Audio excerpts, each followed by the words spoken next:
Live from the Royal Court, Liverpool, it's the 2024 GRAPPY Awards. And here's your host, Richard Benno Benson. Hello everybody and welcome to the 4th annual GRAPPY Awards. I'm Benno. I'm JP. And I'm Matty. And it is the three of us, unfortunate lads. Gareth was struck down by a last-minute Christmas bug. I think maybe he just didn't want to face me after the draft in FPL. Actually, I'm not sure. He might have beaten me. This might age terribly. I think I'm going to win on that. But it's that time of year, unfortunately. And yeah, we're obviously going to miss Gareth massively tonight, aren't we, Matty? He putting the work in. He'd been doing the homework in the behind the scenes. He'd even watched Drew and Punk. I was going to say, that's why he's not on there. That would have been the big argument. Only for last second to have to drop out. He did everything he could to make it, but obviously we would rather Gareth came back 100% and was able to rest up. So obviously it was our best wishes with him. Big period coming up. He's going to have a lot going on this weekend. Hopefully we'll get him back for Ask Grapple to give some of his thoughts and stuff. But yeah, get well soon, Gareth, is the message, isn't it, Matty? Oh, 100%. And like I always say, I hate that saying, but this is the time of year when stuff is going around. So yeah, he's caught that. And Christmas week as well, JP, right in there. You know, I just hope it's a quick one and it's a quick fix and he gets better. That's it. I mean, if nothing else, just hope he can put his foot. At least he would have enjoyed the football today. Oh, yeah. Like you as well. To a certain extent, I did last night. Yeah, it goes around all these bunks. You're never bloody away from them, especially when you've got kids in the house as well, because they're just incubators for this kind of stuff. But get well soon, mate. Yeah. Definitely, we'll try and plug on without him, but we'll be throwing a few shouts that I think might be his ones as well. But yeah, I know Gareth was working very, very hard on putting his choices together this year. Matty, how have you found it, mate? How have you found putting them in there? You know, categorising them. Was Crisps of the Year the hardest one? Was it the Crappies that are the hardest one? We'll of course be doing the Crappy Awards exclusively for our Patreons in this live recording later tonight as well. Where did you struggle and where was it easy? Yeah, well, obviously with WWE being so red hot this year, white hot this year, Ben, I was struggling more with the Crappies, to be fair with you. To be fair, but yeah, it's, you know, the crisp speak for themselves, Benno. The soft drinks speak for themselves. It's just the most I've had this year that's always in the house. I always go with that. But me beer might surprise you. I might have upped me beer stakes this year, lads, being around. I've noticed. Yeah. You're on Christmas nights out, drinking Erdingers and all kinds, mate. I'm sure you're taking those glasses home like we all did when we first started discovering now. Next time I come around to your cupboard's just going to be full of like German lager cans and cups and stuff, isn't it? It's all there. Oh, unbelievable. I won't give too much away, but my beer of the year actually got changed until last night. I had one last night and I fell in love, lads. Honestly, fell in love with it. But I'll disclose that later on as we go along here. Have you found it this year, JP? You know, been doing some dog walk and putting the final picks together. I found it quite difficult. Connor is helpfully for anyone who's out there who hasn't already. You can still put your own picks in if you like on the Disco. But trying to throw a link in the show notes here for people to put the picks in. But yeah, I found it quite difficult this year. I don't know about you. I did. There was a few of them where I did have to sort of like change them round sort of last minute. I didn't realise how much anger there was within me, particularly when it came through to the Crappies. But that will be demonstrated much later on into the evening when I start kicking off about various topics. But it's always tough. It's like you think it's going to be easy. You think there's going to be absolute slam dunks, and there's always a couple that are, but other ones, it's like, shit, am I going to have to go back and watch like 6 matches in preparation for this? So I felt confident in the choices that I've made for these, even though that inevitably they'll be wrong. That's it. It'll all come in the working out. Maybe I'll change some live as we go on. Maybe some in dedication to Gareth, Matty, because I imagine he would have put the biggest fight up against the blue, or is it the red wall that the WWE are offering us this year. But I imagine you might be a happy man by the end of the Grappies. Or actually, you might be happier on the Crappies. But of course, as I mentioned earlier, for those listening on the audio feeds and on Patreon, this is the traditional Grappies section. I imagine it's ran long. Look, I'm sure you'll be looking at the length at the minute, but there will be more where this come from over on the Patreon. If you'd like to see where the hate comes out and where the gloves kind of come off, and it's probably part of it's because it's usually about 2 a.m. By the time we get to the crappies, they are exclusive to patrons and YouTube members as always. So not a bad time to sign up. We're not mean though, JP. There's free trials and other ways, money off. It's a good time of year to become a patron. People can even gift patronage to each other at this point. So if you're feeling blessed one of our patrons with Christmas money, you could even do that. But yeah, free trials are plenty, and there'll be ways for people to get to the crappies if they so wish. Oh, they will do. Yes, if you can buy individual podcasts, that's a thing. Oh yeah, that too. Yeah, that you can definitely. Right, I'm gonna make it 50 quid now. Sorted. I'd also say as well, if you're thinking I haven't got Nan anything, what do I get her? What would she love more than listening to the three of us wax lyrical about the best in wrestling, and then listen to about the worst in wrestling as she asks you about Big Daddy versus Giant Haystacks. So like it's brilliant. It's the perfect Christmas gift. It's what Jesus died for. What he was born for, even. JP's allowed to say that he went to Catholic schools. We can't. But yes, it is all going to be there. And of course, we're going to be doing free for everybody the Ask Grapple live special on the YouTube on Friday night as well. So join us for the Grapple Christmas party on Friday night, the 27th of December. If you've got nothing else planned, those usually run longer as well. You can join us for a few beers, and there'll be a replay of that as well as a very special extra patron bonus show that's going to be coming out this week. That'll be on the free tier of the Patreon, so it's worth even signing up for that. But yeah, you might get a nice little stocking filler on your Christmas morning this year, and that's all I'm saying about that. But let's get into the year. I'd usually start, JP, with categorizing how we felt about wrestling in the year, and we've kind of called an audible here, and we're reordering some of the orders here. Sorry, Connor out there, and I think the best way to kick this conversation off as far as the year goes, and it's the only way in, and it gives Matty an early win, I'm guessing, is for us to talk best promotion of the year. And yeah, last year, JP, it came with a lot of pain, but is it the same again this year as we start things hot here? Promotion of the year, let's go. Oh, you want me to go first up? The Empire Strikes Back again. Well, it can't be Matty, we know his answer. It's AEW. Well, exactly. Yes, it's always AEW with him. Possibly with a shout out to New Japan. I think there's going to be a couple of categories. It's like this where it's the winner is almost by default, because if you look at a lot of other companies, it feels like they've regressed this year, or they're not hitting the heights. And if we're going to be brutally honest about it, which company is out there putting on a product that feels big time, that has full engagement of the fan base, has people excited to the point where they're happy to go over to Vegas again? Which one of them has won a lawsuit against WWE? No, I joke, I kid. To go into MLW there as well.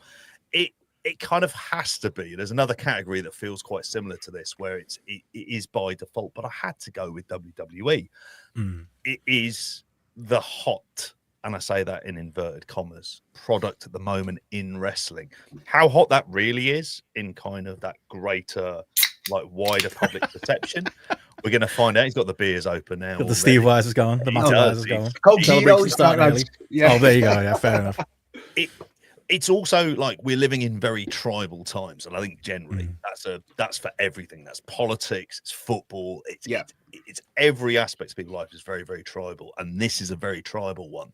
And if I was going to describe myself as a fan, like what is the kind of wrestling I like, it would be somewhere between what I would consider to be peak AEW and peak New Japan. Now, WWE doesn't deliver any of that stuff for me, so it's not like born out of love.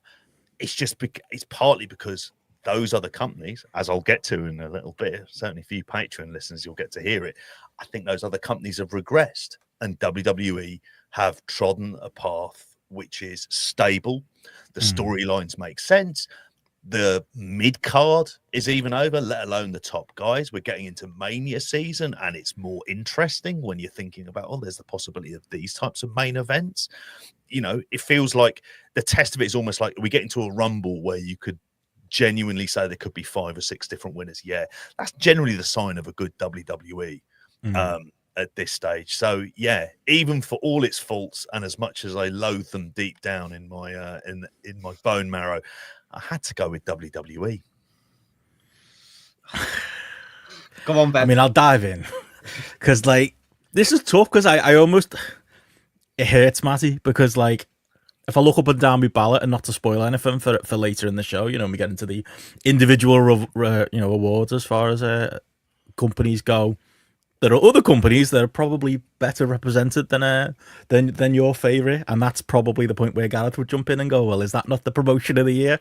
And there's arguments for that, but I think when we get to the crappies later, I think that's where the truth comes out about AEW specifically, because yeah, a lot of my favorite things that happened in the year in wrestling happened in AEW matches. Shows I think are a level above what WWE is offering, even if mostly I think the pay-per-view has been quite consistent from WWE this year. Feuds, it's a little bit more 50-50 when we get there, but a lot of the worsts, unfortunately, this year for me do come from AEW, and that's what makes it hard for me to vote for them, you know, with a straight faces promotion of the year. That the promotion I cheerlead for, and I want to be the promotion of the year, but it's hard to argue with anything JP has said there. And this goes to, you know, how we word these categories. You asked us off air, Matty, before we came live, on which did the word wrestler matter in the wrestler of the year category? So I'm terrified about what's coming up there. Key is in the word there, mate. Wrestle. But here the key is in the word again. Promotion, isn't it? What's been the best promotion this year? It has been WWE, and it hurts, but it's business wise, as JP has kind of just made the argument for there, booking wise, like consistency wise, like it is, you know, yes, WWE still has their low moments, but we don't have quite as low moments as, you know, we used to have them for a very long time. I don't think the highs maybe reach the highs of some other companies we're obviously going to be talking about today as well.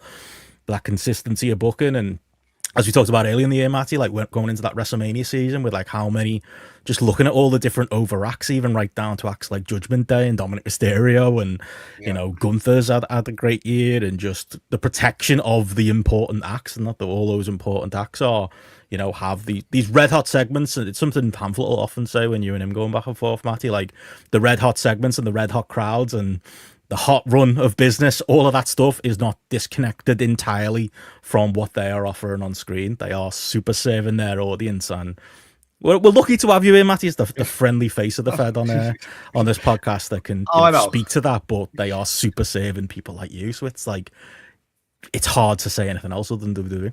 But that's the key for me, Benno. And I hear people see that as a negative. I heard it for years, and maybe like back then, when it was like that, but now it's not. It's like, oh, but their fan base are going to like it. Well, yeah, that's what they're doing. They're saving the fans. That's what my biggest thing with AEW, and I've said it all year on these shows I've been on with you guys. It seems the AEW fans hate what they're watching. They don't like it. So that it just doesn't make sense from that point of view, where we're happy as Larry because we're getting what we want.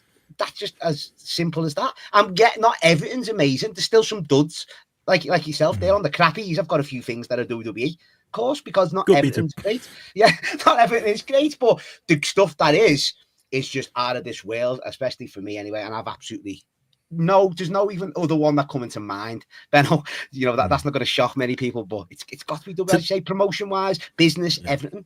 It is. To the AEW point, JP, that I think that is true. AEW has had a year, even in the most staunch AEW defenders, which I think over years, I think we've cultivated a great little following, JP, of people who would mostly lean that direction. You know, if we were a political party, most of our voters lean left. I like to think as AEW is the left company, who knows these days, but I would say they are still. But like in our in our bubble, in our ecosystem, like every one of us is pulling for AEW, and you know, even the people who were maybe pushed back against us early on, JP, when we were critical of AEW, and maybe we didn't smell the roses enough, you know, at times when AEW were in their pomp, even those people that were pushed back are kind of saying the same things Matty's saying this year, where nobody is happy. And yeah, it's just, you know, even the people who might just by default vote AEW, and we got a couple of them in the patron votes, it was kind of like for lack of other option is why people went for it rather than feeling strongly.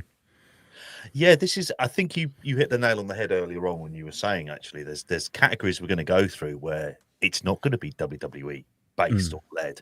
And that's because there are these, when it hits its highs, I think for the types of wrestling fans that we are, and for most of our listeners, the highs in AEW kind of reach that peak because it's not only creative, but it's also an aesthetic kind of pleasing nature to it. But those were relatively few and far between. And I think, you know, you have to kind of look at like where WWE are and about there's a lot to be said for competency. And I think for AEW, we do hold it to a higher bar than what we do WWE. So it feels like WWE is succeeding, but it doesn't need to be like AEW. And it also knows what it is. And I think this is the other problem. And thinking about even other promotions around this, I was like, I don't know if you want to do honorable mentions at this point. There was only 2 companies that came to mind, one of which I've not really seen much at all. And the other one, there's probably hometown bias in the sense that Rev Pro is still by far and away the best British company. It books wrestling in a way it's like. I was watching their latest show today. And the other one is CMLL, because there's been a bit of a revival, but I couldn't say that that would have just been me being a contrarian. And I think there's just that stage, and I think that's where a lot of our listenership are, is that they're honest about this, and they go, well, yeah, they kind of are depressingly. I say depressingly, you know, Matty's there going, well, it's not depressing at all, but it is that they are the promotion of the year. The key word is in that word, promotion. Yeah. And, you know, to the positives, Matty, you know, unbelievable, obviously, WrestleMania period. That's the thing sticking in everybody's brain. The biggest stars in wrestling are currently in WWE, as far as like, there's that upper echelon of guy, whether it's Roman, Rock, Cody, Punk, that they're setting things up for WrestleMania next year. AEW doesn't have wrestlers on that level. They had 2 of those wrestlers, but they don't have them anymore. There's so many, you know, things, you know, in that tick box. Like if you were going to categorize like WWE's year, you know, having that gigantic next level, that next gear that AEW has, and when you're winning, and even the negatives, you know, that come with some of WWE's booking. Not every show is great. I was arguing with you about Saturday Night's Main Event last week on this very program. There's been some lows. Well, some of the international pay-per-view, the Saudi shows were very good. A couple of the European ones were, you know, they were very much resting on the laurels, but they're getting away with it because of, you know, all the other things that you've, I'm sure, loved about the product this year. Yeah, and I've said as well, the sectioning off, like I don't know now, it's someone mentioned in the chat there, Dylan, like it literally is cooling off now because we're waiting for January the 6th. So the last couple of weeks with it being taped as well, they're giving wrestlers time off over Christmas, etc. But I think they've structured the year out well, where there is no lulls, like JP said. Doing this European pay-per-views has been a great marketing success. Not only Mikey, I'm that excited, but taking that into next year as well with the TVs going into WrestleMania, the structure in their year better, where there's not going to be these more cooling off periods like there was in the past. So from that point of view as well, Benno, it's been amazing. If there was 2 big problems they used to have with their pay-per-views, it was always the massive tail off between WrestleMania and SummerSlam and the repetitive nature of just endless rematches. And they seem to have solved both of those. One of which is simply, let's just go to Europe for several months. That seems to work. Just have our big shows there. That fills that gap, and that gets the American audience excited when it comes back for SummerSlam. And the other one is it's the shorter pay-per-views. And I think there's a lot. I think the amount of sort of secret goodwill. I say secret. I don't know if everybody ever wants to admit it. But these shorter pay-per-views, these gaps between, I know it's something you speak about as well, the idea that you can go and stretch your legs, whether you're at home or in the arena, and do that. And it's not just being hit over the head with so many great matches. They've got the pacing down. So they're a lot more easier to watch rather than thinking, shit, it's like you're settling in to watch like a big European 4-hour European art house film when you're watching AEW at times, aren't Still you? prefer the art house film. Yeah. But still better.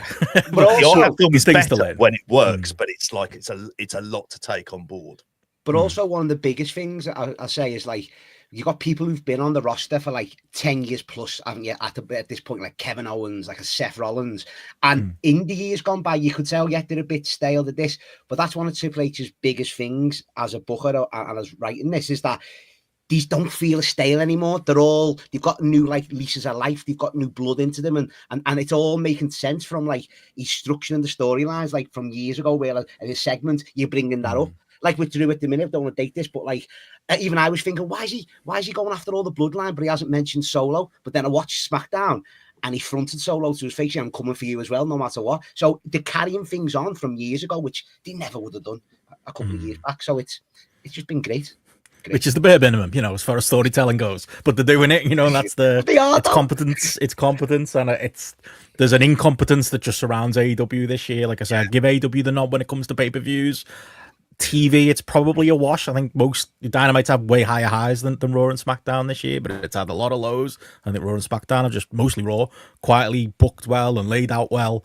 And just generally, you know, if it's about promoting and promotion and booking and, you know, delivering, you know, money wise, it's a complete wash, you know, for WWE, momentum wise, public perception wise, all of those things as well. So it's not a given. And when we go through some of the other categories, I think I'm going to fight the fight for a bit of AEW love. That, you know, there's definitely there's higher highs than maybe the mood around AEW would indicate this year. But yeah, it's WWE. It's not a shock. On our patrons, like I say, just about WWE, Pip and AEW. There still is a few AEW votes in there, a couple of tidy votes in there for SGW Uganda. I've noted in there. There's a CML, there's a Rogue CML vote in there. There's a Tokyo Joshi Pro vote in there. I'm not sure whether to take on face value or not. JP, sorryism. I believe Connor put that in there as well as breath promotion. But other than that, yeah, it's WWE, just Pip and AEW, JP. Yeah, which kind of feels about right. It's just like what we and probably our listenership want from wrestling is closer to an AEW model. I always think what's really interesting in all of the mix of the promotions in there, no one's saying New Japan. No, which there would have been a point where that would have been the promotion. Stay tuned for the next show.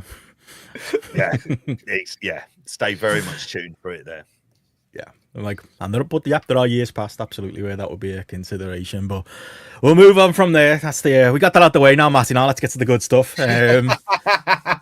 We'll go to you first, Matty. We'll start with male wrestler of the year, and I mean this. To be honest, this is a hard one to categorize. Like promotion, obviously struggled with wrestler of the year, both in the male and female categories, but especially the male category. It's how you make the argument, isn't it? Like I've got an argument ready for somebody based on their ring work. I've got an argument ready for somebody on just, you know, whether they call it drawing or, you know, the stories they've told this year, or, you know, just the way they've carried a particular company this year. And then another person who's kind of a blend of the two that were kind of my top three considerations. But yeah, how have you looked at this one this year, Matty? And are you going to disappoint people or say the thing people are expecting you to say? I'm going to mention him, of course I am, because that's why I asked you before. Like, Cody. No one still. No, Cody's not getting in there for me, but obviously, if we're being all serious, he's done a good job. Of course, he has. He's done a great job, even. Done a great job, that, especially that middle portion of the year when Roman wasn't around. He was literally, you know, carrying the company really there. But I've got to mention Roman. Now, when the big man come back, then when the sheriff come back at SummerSlam, you know, he just got put to the back of the queue, especially at Bad Blood. We had that on the night, and we'll continue that next year. But got to give Roman. There's still no one when he's on TV. Obviously, when Roman Reigns is there, that I'm glued to and captivated by. But I'm not going to go for him this year. I am going to surprise you with that. I'm going to go with Gunther. I'm going with Gunther. Yeah, because I know for the fact of, as you say, he's been the most protected person. And I've loved the trajectory he's been on throughout the whole year. Like, he had a good showing in the Rumble. And then, obviously, he had to lose the IC to Sami Zayn at WrestleMania in a great match. And then that was it then. The King of the Ring, he won that, won the world title, and he's just gone from strength to strength. Only had 2 pinfall losses this year as well. So, just from he's on kayfabe awards, you know, he won matches. No, but it is, though, Ben. It's right, though. I like the fact of how he's being used and protected. And he's as we've always said for years, and you guys seen him more than I did on the indies, it's seeing him on WWE TV as this well-rounded, polished act as well. He's brilliant on the mic, isn't he? He's found his character. He's just that normal guy talking. I love it. He's just come across so well in every aspect, and he's absolutely, like, nailed it. And I can't wait to see him next year as well. Gunther. And he had some great wrestling matches too. He did. That's what he did. Of course he did. But that goes without saying with the Gunther. That's why I'm saying it about it. We that, you know, we almost take that for granted with certain wrestlers like a Gunther, don't we? Of course he delivers in the ring, but it's just everything else for me that's just added everything to him. So yeah, he's my pick. What are some Gunther highlights from this year? Gunther, well, I love the Randy Orton match at King of the Ring. I did love that one. Maybe we went a bit, I think we battled a bit on the rematch, didn't we? Basher Berlin went on a bit too long, Ben, that second one. But even his matches with Damian Priest, I was high on them, but I just liked, as I say, Sami Zayn at Mania. He was at Sami Zayn at Mania, of course. That didn't back me up when Gareth was giving me grief about it, but carry on. What, did I? I don't like to stick up for you, Benno. I never like to stick up for you. I love that match. It's one of my favourite matches of the year, absolutely. Oh, it is, but it's just, it's even on TV as well, Benno. He's had TV matches, the Sami Zayn rematch as well, a couple of weeks back, or a couple of months back at this point. It probably is at that, but it's just, I just think every time he's been out there, he's nailed it. Absolutely nailed it. The whole package, that's what he is. Never thought I'd see the JJP. You're as stunned as I am.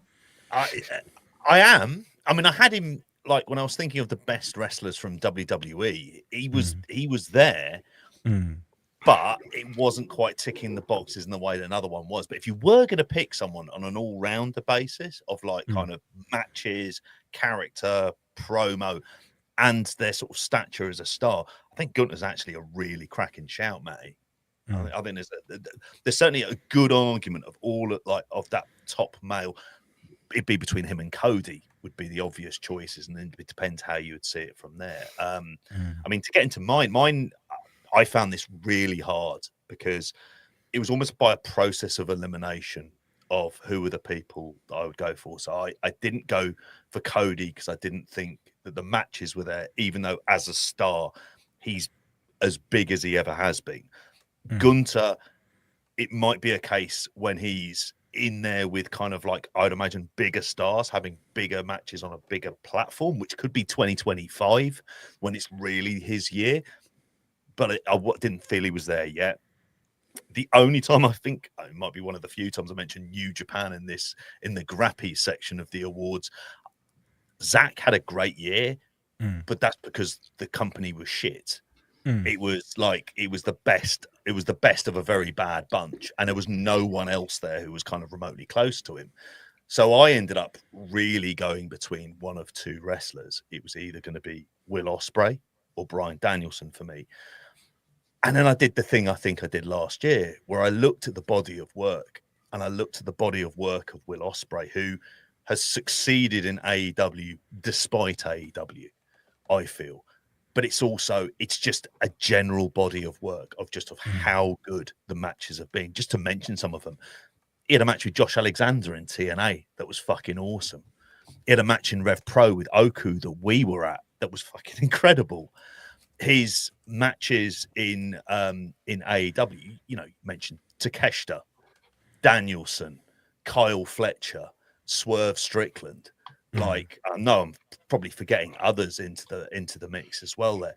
That's just his body of work as a wrestler is absolutely incredible and phenomenal. And he is, like, for me, he's like the saving grace of AEW at times.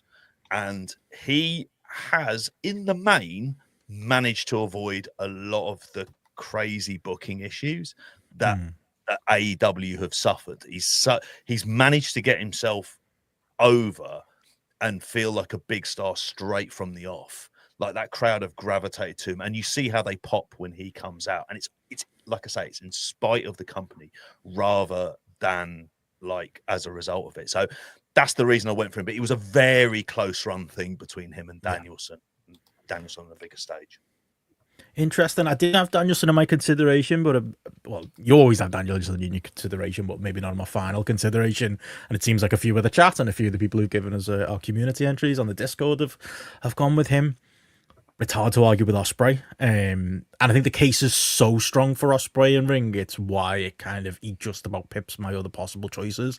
Cody was up there just genuinely from like being the flag bearer and almost literally company man that he's been this year, and as far as like holding taking that company to the heights it's been this year, with a supporting cast of characters of other people, including a few Samoans, just to help Matty out there. But there's a somewhat of a case there for Cody, but it would be more of a kayfabe case. Swerve is the one who came close for me, because with Swerve, it's kind of, he's got that combination of both for me. He's got the performances. He's got one of my feuds of the year this year, obviously, and last year with Hangman Page that kind of bridged across those 2 years. He's currently, at time of recording, and probably the best thing that's going on in AEW. And you said there about Ospreay almost being fixture proof, JP. I almost would say the same for Swerve, in that his little world in AEW has somehow remained insulated from the problems that are everywhere else, and I think it's because he's so hands-on with his stuff and his opponents and his feuds and his material that want to mention him, even if I couldn't in the end finally pull the trigger on him, because in the end, while all those things, stack up for Swerve, it is the matches with Ospreay. It is just like last year, just an overwhelming amount of like the best matches of the year will Ospreay. The overwhelming amount of matches that are near 5 stars, or if you believe certain people, above 5 stars from this year, like you mentioned there. Bryan Danielson, Takeshita is another one from this year. The Pac match is one. Oku from Rev Pro this year, we were live at it, JP. That's one to consider in there. And of course the match with Swerve, and of course even as early as even this month, the match with Darby Allin. There's the Kyle Fletcher match from last month, but there's also the Kyle Fletcher match from earlier in the year that I think a lot of people forget. That is up there as well. MJF match wasn't really to my tastes, but a lot of people would have that as the match of the year. We're getting towards 10 matches that are possibly match of the year level, and he is like it. Despite I think Swerve, Hangman, and Ospreay, I'll say it one last time, should be the 3 flag bearers of AEW that take up. Each of them should have a third of the telly, as far as I'm concerned, each Dynamite. That hasn't quite happened, but I think Ospreay, despite that, has been, more proof of anything in AEW than anybody else has. So, if we're going to go matches, it's Ospreay, but the matches argument is so strong, I think it blows anything else out of the water. Assume you didn't consider him, Matt. Ospreay, no, well, it's one of them, very, as you said there, it's just almost a given in that sense with Ospreay, isn't it? And I've said before, it's not a slight on him, but when I watch him, it just doesn't do. You know what I mean? Great, but but so what match did I watch of his? Actually, I watched one match, and it was the Takeshita one, and that was like really good. But other than that, they're good, but they just don't hit me like they do everyone else. Best than any match has gone throughout this year. That everyone we just listed. Yeah, I don't see it that way though, Ben. I see it. It just doesn't do nothing for me, mate, at all. Good I'm match. not arguing too hard because I made up your pick Gunther. I'm just saying. No, I'm just saying. I know, but I've just seen it all before. It's not as like, and I know, but that's why I say I like with Gunther. That I have.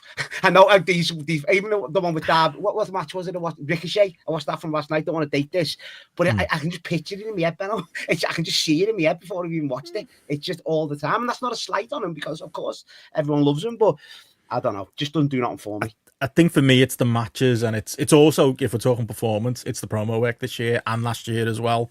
Like, it's like he woke up one day and was a great promo, but I think he obviously worked on that in New Japan and has brought it into his proper first full-time year with it. That might turn up then year, for me later on in another award. That might turn up later on. So I don't want to go into that at the minute.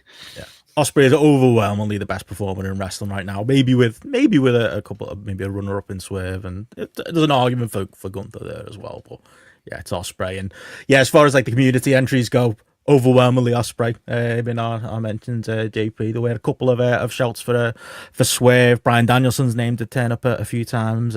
Justice Herbie Watty put in Eddie Monster. I'm not sure who that is. Cody Rhodes' name got mentioned. Mark Briscoe's name got mentioned. Any surprises in there for you, JP? I mean, the bloke from SGW, I'll always have to admit, he's one who's a bit kind of crazy. I mean, and Mark Briscoe as well, but I was happy to see that. That's more of like kind of under the radar, because he has been, even though he's not been like the main guy in the company, he's just been so good and entertaining generally to watch, even when I've not given a shit about the conglomeration stuff. He's always felt like he's fresh. It's like he's grasping the opportunity of being like a full-blown singles guy so much better than I ever thought he would have been. So but it's in the main, I think, like, it is really between what seems to be Ospreay and Danielson. And I think if you're going down a matches argument, it's how good these matches are. Like you mentioned the Pac match I didn't mention before. That was fucking incredible. Like there is such a long list of absolutely brilliant matches that it's really like, you can't say like in ring. The argument of him being the best wrestler in the world is kind of pretty much there. It's whether or not do you feel it supersedes a lot of the other stuff. And I think he's that good, and his matches have been that good, that it does supersede it in this case. I agree. And they say Danielson, obviously a common shout there from people as well as in the chat as well. But yeah, went out on a great year to himself. But Ospreay overwhelmingly, I would say that from most people. But moving on from there, female wrestler of the year that we've got here as well, as it's its own category. And I'll go to you first for this one, JP. For the many people you had in consideration for this, bit of a mixed bag, just to say from the Discord. But how about you? Yeah, it was a mixed bag. I kind of looked at it and I thought, okay, there hasn't been excluding say a Stardom and whoever, there hasn't been anyone out there unless you're going to include say like a Mina Shirakawa, and the matches aren't strong enough for her to be kind of into that category. I think I've gone, for me, it's one of two choices. It was either Toni Storm or Mariah May. We may hear them mentioned in a little bit. And it's really funny. I kind of had to go for Toni Storm. As much as I have to say, I'm not a fan of the character. What she has managed to do in terms of making herself a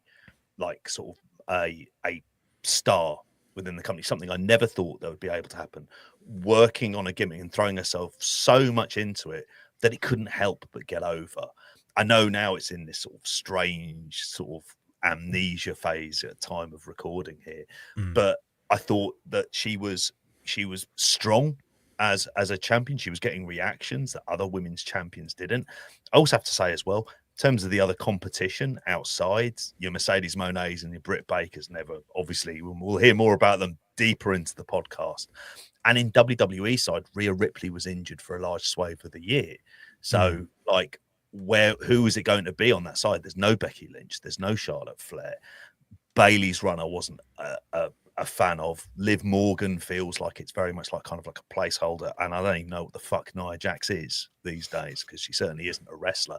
The Mariah May argument is probably starting from such a low base that you look at her and you think, Jesus Christ, is she like I just didn't think it'd ever work, and it has inexplicably. But I would go for Toni Storm just for the sheer depth of the work and how long she had been around in the year. But the job she did in terms of getting Mariah over to the degree that she's over, I think that's also another kind of feather in her cap. How about you, Matt? Yeah, well, I know JP mentioned it there that she was out for large parts of the year, but I've gone with Rhea Ripley just for the overall package once again. And I know, because it's one of them. The storyline obviously dominated the year, didn't it, with Liv and Dominic? And at the beginning, I wasn't even into it. Genuinely wasn't. You remember you being shocked, Benno, when we were previewing SummerSlam, but they've got me into it. After the turn and all that, I've liked Liv Morgan as a character, and it's added that obviously new twist to it. But I think I always forget, people forget about Rhea Ripley. I think she's really good in the ring, though. Do you know what I mean? She's not the best on the mic, don't get me wrong. She's far from the best, but in ring, I really enjoy her matches when she gets to go in there and have actual wrestling matches. She hasn't had many, has she, this year? WrestleMania, Becky Lynch was a good match. And I know you won't, especially you two, and don't like Nia Jax. That Perth match from an Elimination Chamber, that was one of the most surprising matches of the year for me. I fucking had a great time watching that one. I really enjoyed that. And the SummerSlam match where there was the turn with Dominic, I thought that was a good bullshit match in that sense of story. You know what I mean? Loved that as well. Granted, the Bad Blood one, we won't discuss that one, the rematch. But I think overall, again, and when she comes out, she's the biggest star in the women's division, bar none. She's the most over. She's got everything about her when she comes out and gets the reaction. So once again, going off that sense of she had some great matches for me, and that she's the biggest star, I've got to go for Rhea Ripley. Hate to call you out, Matt. This feel like Roman Reigns last year again. 9 matches she's had this year. No, that's why I asked you at the beginning. Is it got to be just wrestling matches? It's overall, Benno. That's what you said. As a non-wrestler, as an argument, it's voting for China, isn't it? She's been the most over in segments and such. But I think that's all she's had this year. Really shocked at that. If cage matches is right, maybe I'm. Come on. Maybe I'll triple check my figures, but it's not much more than that. If it is more than that, But it's also the fact, Benno, that there's not that many others that either A, I've seen lots of, and that have been great as well. If I have seen them, do you know what I mean? We can say Mariah May and Toni Storm, that's one angle, you know what I mean, as well. And in that sense, and that was great, don't get me wrong, but I think that Nia Jax, honestly, that match, I've never been so shocked in my life.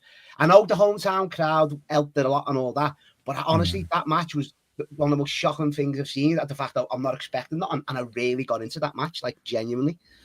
It's 9 televised. She's got a few more on house shows, Matty, so I'll give you that. Yeah. But obviously, we've not seen them to judge them on.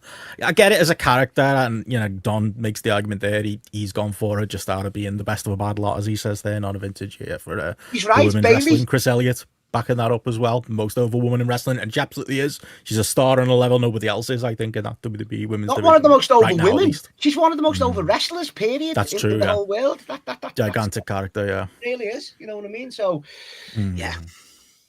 To mention some of the other names in the chat. Sorry, you were going to go into your one, mate. I don't want to completely. I mean, I think for me, like, I'll mention the other ones that the people have referenced there. There's a lot of votes. There's a couple actually of votes for Mercedes Moné, a couple of votes for Athena. Who's voting for her? Haven't carried there. ROH. If you're just talking in ring, I won't call anybody else. Yeah, who's voting for her? I'm surprised to get into mine because I did consider Mariah May for the argument that you made there, JP, of just the turnaround. And, obviously I think the All-In match is quite clearly the peak of both her character and her run. And in ring, I was very high on that match. Call it live bias, but I very much enjoyed that. She's the story of AEW this year, but can you necessarily back it up with the matches? And in the end, I've gone with what appears to be the populist decision from our Discord, and I think an argument for next year as much as it is this year. And she's pictured there to your left there, Matty, is Willow Nightingale. As far as like the highlight of any time she's on, and it's not as often as I would like it to be. Anytime she's on AEW TV, Willow Nightingale should be the star of that women's division that AEW have. And like, obviously there's the Chris Statlander weirdness, but the match, the street fight itself was fantastic. She had, obviously through the year, she's kind of been like that supporting player, hasn't she? We're having great matches with the likes of Mariah May, Jamie Hayter, even, giving Mercedes one of her best matches of the year. Before we'd all given up the goat on Mercedes back in May or so. And, she's just been the consistent one in, to Don's point, I suppose, of the best of a bad bunch. She's not been the most pushed. She's not had the best year from a booking point of view, but anytime they give it a chance, whether it's in, the Owen Hart Cup or whether it's the odd few weeks where she gets a bit of TV time on Dynamite, Willow Nightingale is and should be the star of that division for me, JP, and she is just overwhelmingly, for me, the best women's wrestler in AEW. And there isn't really, to Matty's point, I suppose, about going for Rhea Ripley, there's not really an argument for anybody in WWE, so I think she kind of gets it by default for me and a lot of our patrons and Discord members. Yeah, I think for the WWE argument, there's Bayley's theme music really doesn't help with it. It's mainly you have to go to NXT, which, again, I really wish I hadn't made that comment earlier on in the year, but it is the case like someone like a Roxanne Perez, whenever I've seen her, has generally impressed me. Yeah. And I can't say enough about Stephanie Vaquer and Julia because they haven't really done enough there. And so it's a bit like, and it's not like I've been watching all the Stephanie Vaquer stuff in CMLL either to kind of make up for it. And I couldn't put them into the mix. So it would feel like, I can get why Rhea Ripley is the choice from Matty for that. I can definitely see the argument there. Willow should be I would completely agree in that Willow should be the focus. It's almost in theory, that choice. It's almost like in theory 2025 should be the year of Willow Nightingale. Absolutely. And I think that the shout as well. I mean, the problem I would say is like normally I think the default one as well to go to from a sort of very IWC pick would be Athena. But she's been even more hidden away this year. Massively. So and that's the problem. It's just like, should she be up there? Yeah. But if you're completely hidden in a dead promotion, then it's just like, well, what's the point? You're never going to see enough of her. Certainly on a week to week. It'll be a pay-per-view every 4 months. And that's not enough for me to kind of like throw into the mix, as good as she is. Danny Luna's worth a good shout out, certainly in that sort of like most improved category. Definitely. Any other honourable mentions there, like pique your interest, Matty? As far as like, I know definitely Mercedes doesn't. Chris Statlander there might have been an argument with for if they just stuck the landing with a booking this year. She's been one where the performances have been great, but the booking's it's not even been like neutral. As I would probably say with Willow, it's been outright bad. As far as like going back and forth, face to heel. Tony Storm. That's someone who you considered there, Matty. Raman saying in the chat there he wouldn't have considered Tony or Mariah. He wasn't into the build until we got to All In. And the follow up has been bad. I do agree with Raman there, but yeah, any consideration of them. Like Statlander's always been good though, Benno. Once again, it's always laying the boot in, but it's always down to creative and the way these wrestlers are booked for me. Because like Willow again, when I've seen her, she's just got that charm, that natural charisma that everyone likes her. Use her more. Do you know what I mean? It's simple as that. Statlander's always been good, even from the early days of AEW. Always been a great wrestler. Do you know what I mean? But yeah, Tony and Mariah, that is an hard one because that had one of the best angles, which I'm sure will get brought up later on the other awards. And the match I was so high on at All In, like that match I thought was fucking brilliant. But it is, and as someone pointed out, after that angle, some of the follow-up before that match as well wasn't great, was it? Do you know what I mean? No. And especially after it, with Tony obviously not being there, etc. So yeah, I couldn't have considered them really, Ben. Does it surprise you coming out of like the people who put the community entries in? There's been a couple of WWE mentions in the male awards, Cody specifically, but in the female awards, only Rhea Ripley. No mention of anybody else from the WWE women's division. I mean, volumes, we talk about WWE being promotion of the year and getting a lot of things right this year. One real open goal that they've massively got wrong is the women's division. It is. Like they're trying though, Ben, with like a Liv Morgan, they've given her such a push, haven't they? And she is getting better as character. In ring, I'll never be sold on her. I've never liked her in ring. But then with Bayley, like we all thought, like once again, like, I keep saying this about a negative of Triple H's booking is he's great at like getting you there, like a Cody, like we need him to win the title, and LA Knight pushing him on the rise, a Bayley getting her back reheated, and then when they actually win it, it's kind of just going on autopilot for me. And Bayley's been the worst out of them three. Don't get me wrong for that happening. It's just been, you can't believe what you see him really, because she's great all around. And it just hasn't connected at all, did it? It was very, very strange that. But yeah, with Charlotte coming back as a new character, which I'm so intrigued to see that. And Becky Lynch is rumoured. I know she's in Star Trek. And Rhea and Liv finally ending against our predictions. January the 6th. So this is what I mean. Obviously, Tiffany Stratton's the one, Ben. I know you're not big on it, really, but I think she's got the most upside going into next year if they're going to do anything with her when she eventually does cash in the Money in the Bank. Because I think she is got so much potential all around and in the ring as well. So last quick point, JP, where the other votes are coming from. Sari from Connor in the Discord, Mio Watanabe from Jan B. Were there arguments for non-US for yourself? No, not really, and it's partly because I haven't. When I have dipped into Stardom, let's say, and I haven't really dipped into Marigold at all. There's not been enough that's been I've found necessarily outstanding there, and probably the same with Tokyo Joshi Pro. There hasn't been anything where there's been that buzz where you think you need to see this. It's been, I can imagine, like very good. Weirdly enough, the most amount of Joshi I saw this year was things around bloody Dump Matsumoto, like I know Matty did as well, and that kind of like proper like golden age. So I found that argument like a bit harder. I know Sophia put in the chat like Micah, and it's a fair shout, but I think in the case of Stardom, certainly it's a company in a sort of a rebuilding process with people having left. Marigold isn't established yet. There's a ceiling to Tokyo Joshi Pro that unless you're really invested and you're watching a lot of the big shows all the time, like your Wrestle Princesses, it's hard to kind of find that engagement. And CMLL, well, the problem is, I think if any women seem to do well there, they get signed up straight away and they have to do a tournament for the bloody titles, because that's just the way it seems to work there.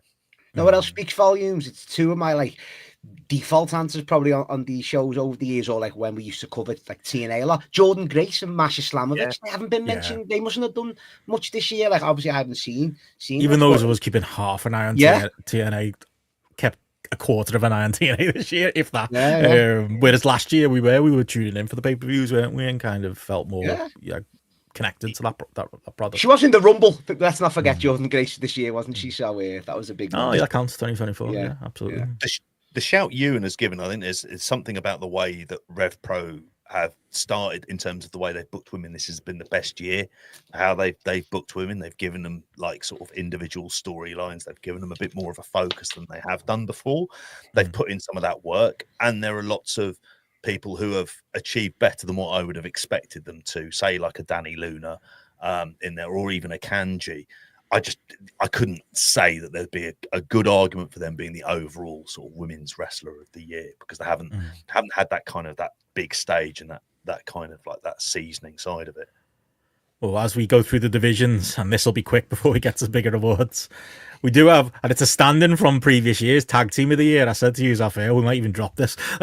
Remember Tag Team? I haven't got one. Seriously, lads, I haven't got one down. I genuinely, I couldn't. Who? I have a list. I mean, I guess I have one by default, but like, it's like last year we were laughing about FDR it. again, Benno. FDR, yeah, I could go with them just because I like them. Who did you have last year, Matty? ABC? Don't even know who's in that. Like, you know, I do. I'm joking, but like, I think people struggle with Tag Team even in the Discord. We've got a couple of nons. We got a question mark. At Fraxium, we've got a couple of votes for the NXT viewers out there. Yeah. JP, what were you going to say? It was Fraxium, and that was just by a process of elimination, and that's based purely on like the PLEs, because when they have been on there, whether it's against Chase U, whether it's even at the last one against, was it No Quarter Catch Crew, I think is their name as well, they wrestle a very crowd pleasing style, all action, lots of kind of dives. It's easy to kind of watch. Not always necessarily the greatest tag team matches in the world, but the reason they're there is because of how badly tag team wrestling is generally booked across all of the major companies. Like, have you seen who the most common pickers for the patrons and across our Discord? Sting and Darby Allin, who were done at Revolution at the start of March. Like, yeah. How many matches? Like 4. Glad you didn't run for them, Matt. I know, should I do it? It feels like you kind of have to go, well, who held the tag belts for the longest in AEW? The Bucks? I think there's an argument for them in the other wrestle though, they didn't when it comes to this. But you think about like what they did, it's so badly booked. But you look at all of the tag teams in AEW, just all feel like they've regressed massively. No worse than the Acclaimed, I think. And it's just you're watching them and you're going like, Jesus Christ, I can't. If you're giving it to Private Party, it's just a pure sympathy vote.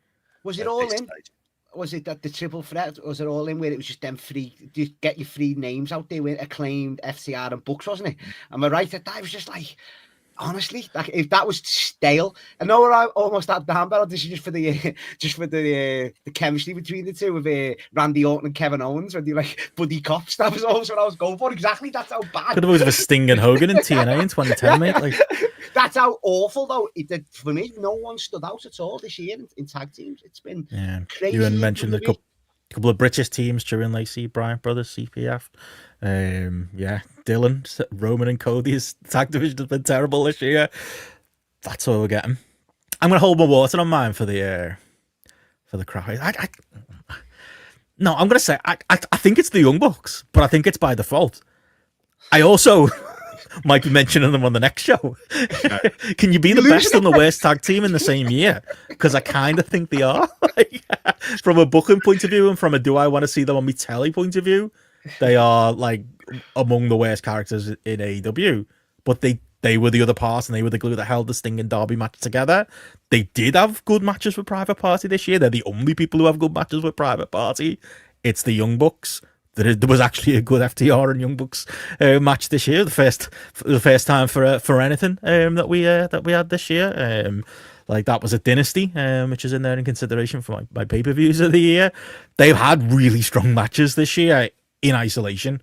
It's just everything that comes around them. So on a technicality, I'm saying the Young Bucks, but I'll give you my full takes when we get to the Crappies. I want that. That's fair enough, Ben. Sounds fair. Or I'm just saying Sting and Darby, and I don't know. That's all anybody's throwing out there. Okuns, Ewan throws in there, and a lot of young guns tags. Yeah, bad year for tag team wrestling. Anything outside of WWE, AEW, United States that we should be considering, or we might be considering, JP, if we were that podcast? Who would we say from TNA, just for argument's sake? Like, who are you going to say? You're going to end up saying the Hardys, what, the System? ABC have Astronauts still a thing? I haven't seen any of their matches, sadly. For that, there's no one in New Japan because their tag division is stale as anything. This part of me is a real protest. I would say West Coast Wrecking Crew because I just fucking like them and I like the name, but like, there's no serious argument there. You couldn't even say like a team that's travelled around like Grizzle Young Vets because it's been like kind of the matches have more or less just been there and not at the level that you'd kind of hope that they would hit. And I think that's just the problem in the way that tag teams have been booked. I think they've either been booked solely to then split up, or they've been bogged down in nonsensical kind of storylines. And I think, you know, even like you look at, like, say, when you get to the point where Bron Breakker and Baron Corbin are like a fair shout for what you'd want to do for like one of the tag teams of the year, you know you're in fucking trouble. Like, you really do. Tom mentions there the infantry as well. That's that Sean Dean, Carly Bravo team, isn't it? Well, I think I've seen once. The Watchers of ROH. Yeah, it's what? Not fucking. What are we going to do? Sons of Texas next. We're going to put them into the mix. The Righteous. There are lots of tag teams out there. They're just not doing any great work. Yeah, Violence is Forever. Sophia mentions in the chat as the only consistent act on the US Indies. There just isn't, and that's another marking to AEW for me this year. In that, remember the tag team promotion? They've not been the tag team promotion this year, unfortunately. Even if there are those isolated great matches, I think would have some voting for Young Bucks with more of a full heart than I am. But again, more on that on the second show. We'll get into that, but.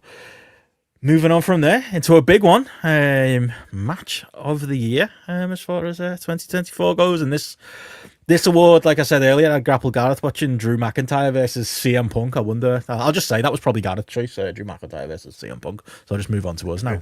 But match of the year, JP, always a fraught one. You know, we used to do a little top 10 matches of the year podcast at tail end of the year. Have you done much rewatching? Is there something that immediately stood out? Variation of options our patrons and Discord members have gone with, but what say you, JP? How did you narrow this one down? This one again was a tough one because I think, and it sounds crazy, I was waxing lyrical about Will Ospreay's year and all of these great matches he's had. Ultimately, it came down quite simple. Which match kind of moved me the most? And it was the one that was at live, and it was Swerve Strickland versus Bryan Danielson at All In 2024. I thought it had absolutely fucking everything that you wanted in a big stadium match. It had stakes, it had stars, it had crowd investment, it had great wrestling, had that emotion, and it had that happy ending. And I think at the time when we were reviewing it, I was looking at my notes and it was just like an easy 5 stars is what I put up there. And I thought there's all of these great Ospreay matches that for the most part I haven't seen live outside of the Oku match, which I do want to give like an honorable mention to. But I had to go with this one. It was like, I'm not generally a big fan of like stadium wrestling. I think sometimes the distance and stuff can leave you a little bit cold, but this didn't. I was completely invested from the get-go and I was completely with it. And sometimes you worry about burnout and everything else if you're there live. This was just fucking, it was fucking great. Swerve didn't lose anything for me in the process of losing the title to Danielson. Where it followed on from that, you could probably say it could have gone in other directions. So there's, like, I mentioned some of the Ospreay matches earlier on this year, and I think him against Danielson, him against Pac, him against Takeshita, they all came close. Even him against Carl Fletcher, they all came really, really close. It was the live bias that did it for me. Matty Garrett said earlier that, you know, for him, he was rewatching that match today and he had tears in his eyes rewatching it. Like, genuinely, you don't. It's usually you with the tears in the eyes, Matty. I believe even a couple might have been shed for your All In at Wembley. But it says something when a match, you know, pulls that out of you. Oh, unbelievable! That's not my choice. It was obviously in consideration because I think we're all going to talk about that live match of the year, at least. Yeah, nail, absolutely, yeah, unbelievable. Well, I did see a good solo Cody Cage match, but no, I joke. Yeah, it is Brian and Swerve. That was like, honestly, like you said there, Ben. Considering I'm not like really into the product, you couldn't help but be just dragged into everything in that. It was, someone's put in the chat there, magical's the word. Genuinely, we all said it. It was unbelievable. Like, I never felt anything like that, and I'm not really necessarily a fan of Bryan Danielson. It was just so good. But I find it hard. I was just gonna say, I find it hard, to be honest, especially in arenas. I find it hard to kind of just, you know, dial in mentally in the way I can at home. Like, I feel like I'm almost mentally breaking down a match while I'm watching it. Live, there's just so much going on and there's noise and stuff. It's just, I don't always get drawn in to the intricacies of matches. That's one of the biggest exceptions in my life, that match. Like, that, just that feeling of, one, being drawn into both the finish of it and wanting to see how it ended, but two, kind of watching art take place in front of me as well. But even we were that far away, JP said, the stadium, but the ring felt like it was right in front of you. That's Yeah, how much absolutely, you could see everything that was going on. It was incredible as a live, Mm. but it's not my choice of match of the year. All that being said, I am gonna go, and I hope Gareth will be on to defend this. I am gonna go with CM Punk versus Drew McIntyre from Hell in a Cell, from Bad Blood. Do you think he liked it? I'm not sure. I really don't know. I reckon he liked it up until the picture he put in our group where he poured the beads all over him. I think he liked it up until that. I hope so. So did anyway, I. But yeah, no, it's but fine. I got over it. that's the hybrid of it, and I'm pretty sure I said that when we done the Bad Blood review, Benno. It was everything with it. It was the most like physical Hell in a Cell match there's been in how many years. People have seen these PG Hell in a Cells. It ticked that box. If you're a story guy like myself, it ticked that box because they had to, like, obviously you might disagree with it, but it followed along with all that. It got the payoff to all that. It was just so well done. Obviously the blood, the blood helped the hard way with Drew, but just some of the stuff they done with the different creativity with the table upside down and stuff like that. It was just unbelievable. It really, really was. And it was good to see that Phil still had it in him as well. Even though I'm not the biggest Punk guy, it was good from that aspect as well. Yeah, it was a relief. Fucking hell, I was worried. Yeah, genuinely. But and Drew as well. We haven't mentioned him yet. Stood up again, stepped up to the plate, like, and delivered big time in that. Just a gripping, like, totally just brilliant match. That. I considered it. Maybe another category I consider it on later, or more than one category I'll consider it on later. Now that the coast is cleared and Gareth isn't here, and I agree with you. Like, it was by far the best match of their feud, and by far the one that, even with the stupid stuff with the friendship beads and all that, like, the rest of it was so good. And the rest of it was so WWE, the blood, the physicality of it, Drew's performance in it again, which might be something I'll mention later. It's the WWE match of the year, absolutely, for me. But as we said earlier, rest of the year for me is Will Ospreay because of the matches. So it has to be Will Ospreay match for me. And I'll disagree again with you earlier, Matty. I do think there's a range of matches that Ospreay had this year. I don't think the Takeshita match is like the one I'm going to pick. I don't think the Pac match was.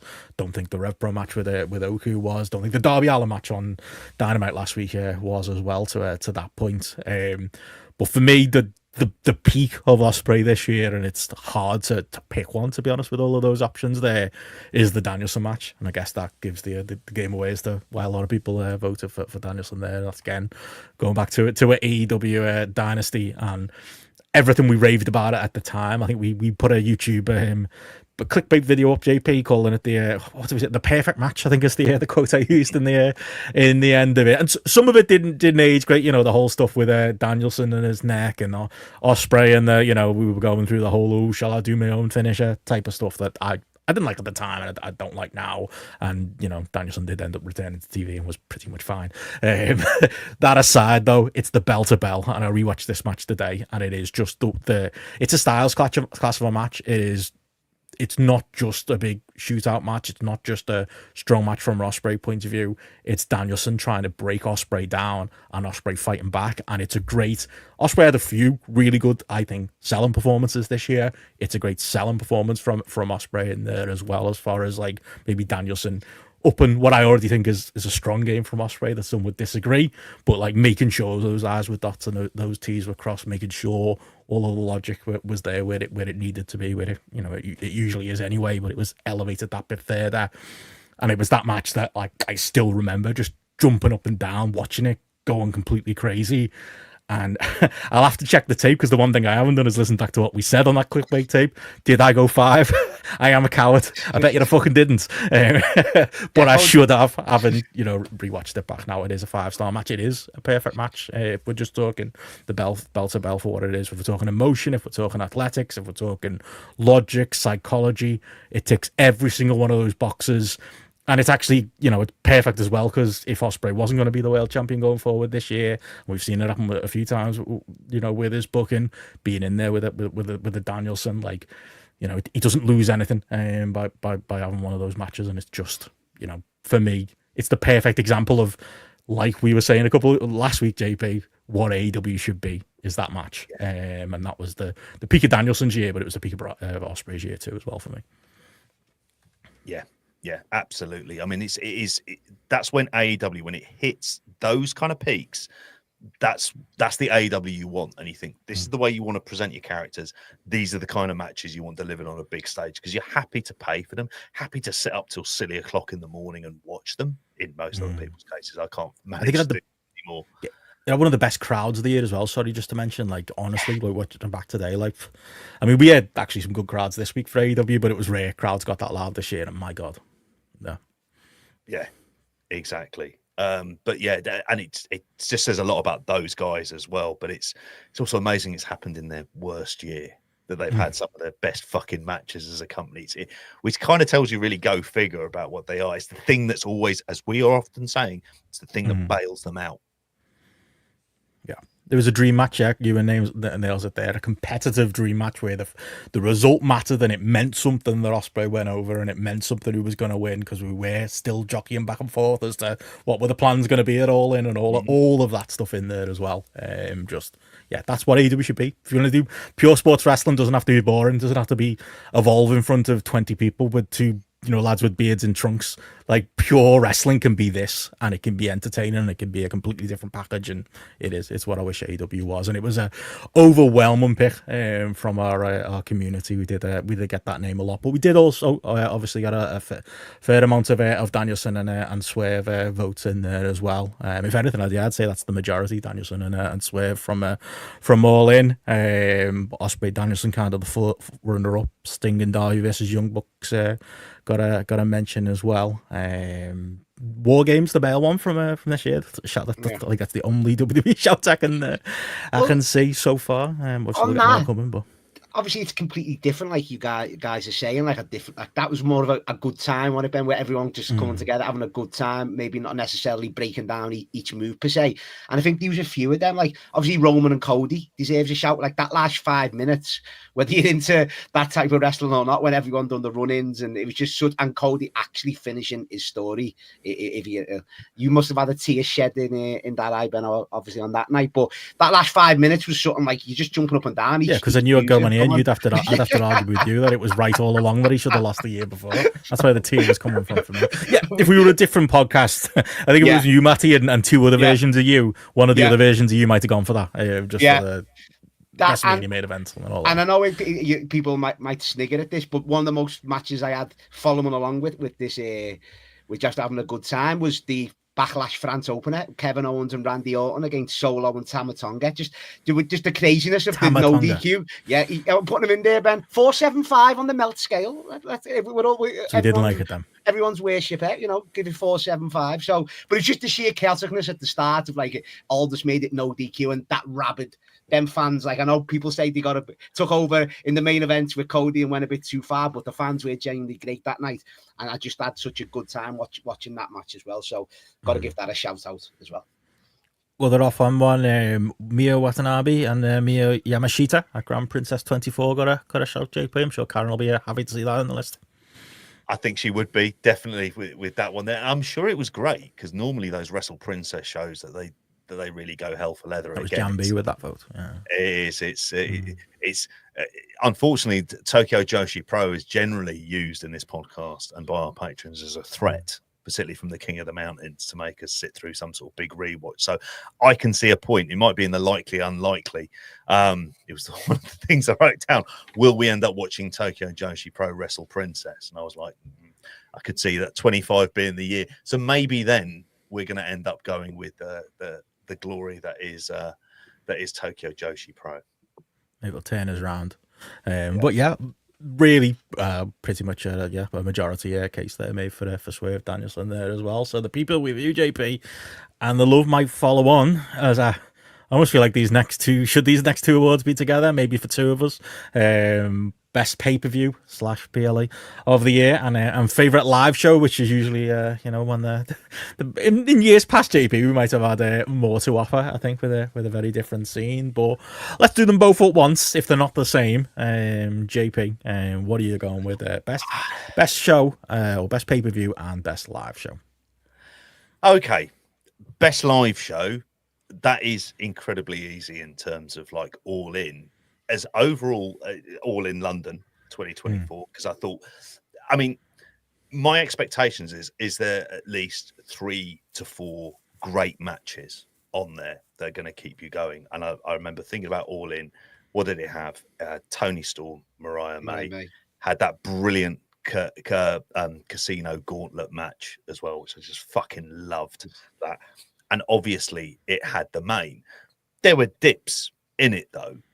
And I think there is like, I'm always very aware of the live bias that can kind of surround it. And I was glad I was there. There was like the spectacle and everything else. And just the general high of the weekend, having done the live show, as video viewers can see behind me, that was just like fucking great. Even though I'm blocking out Will Ospreay with my chair and my body at the moment there as well.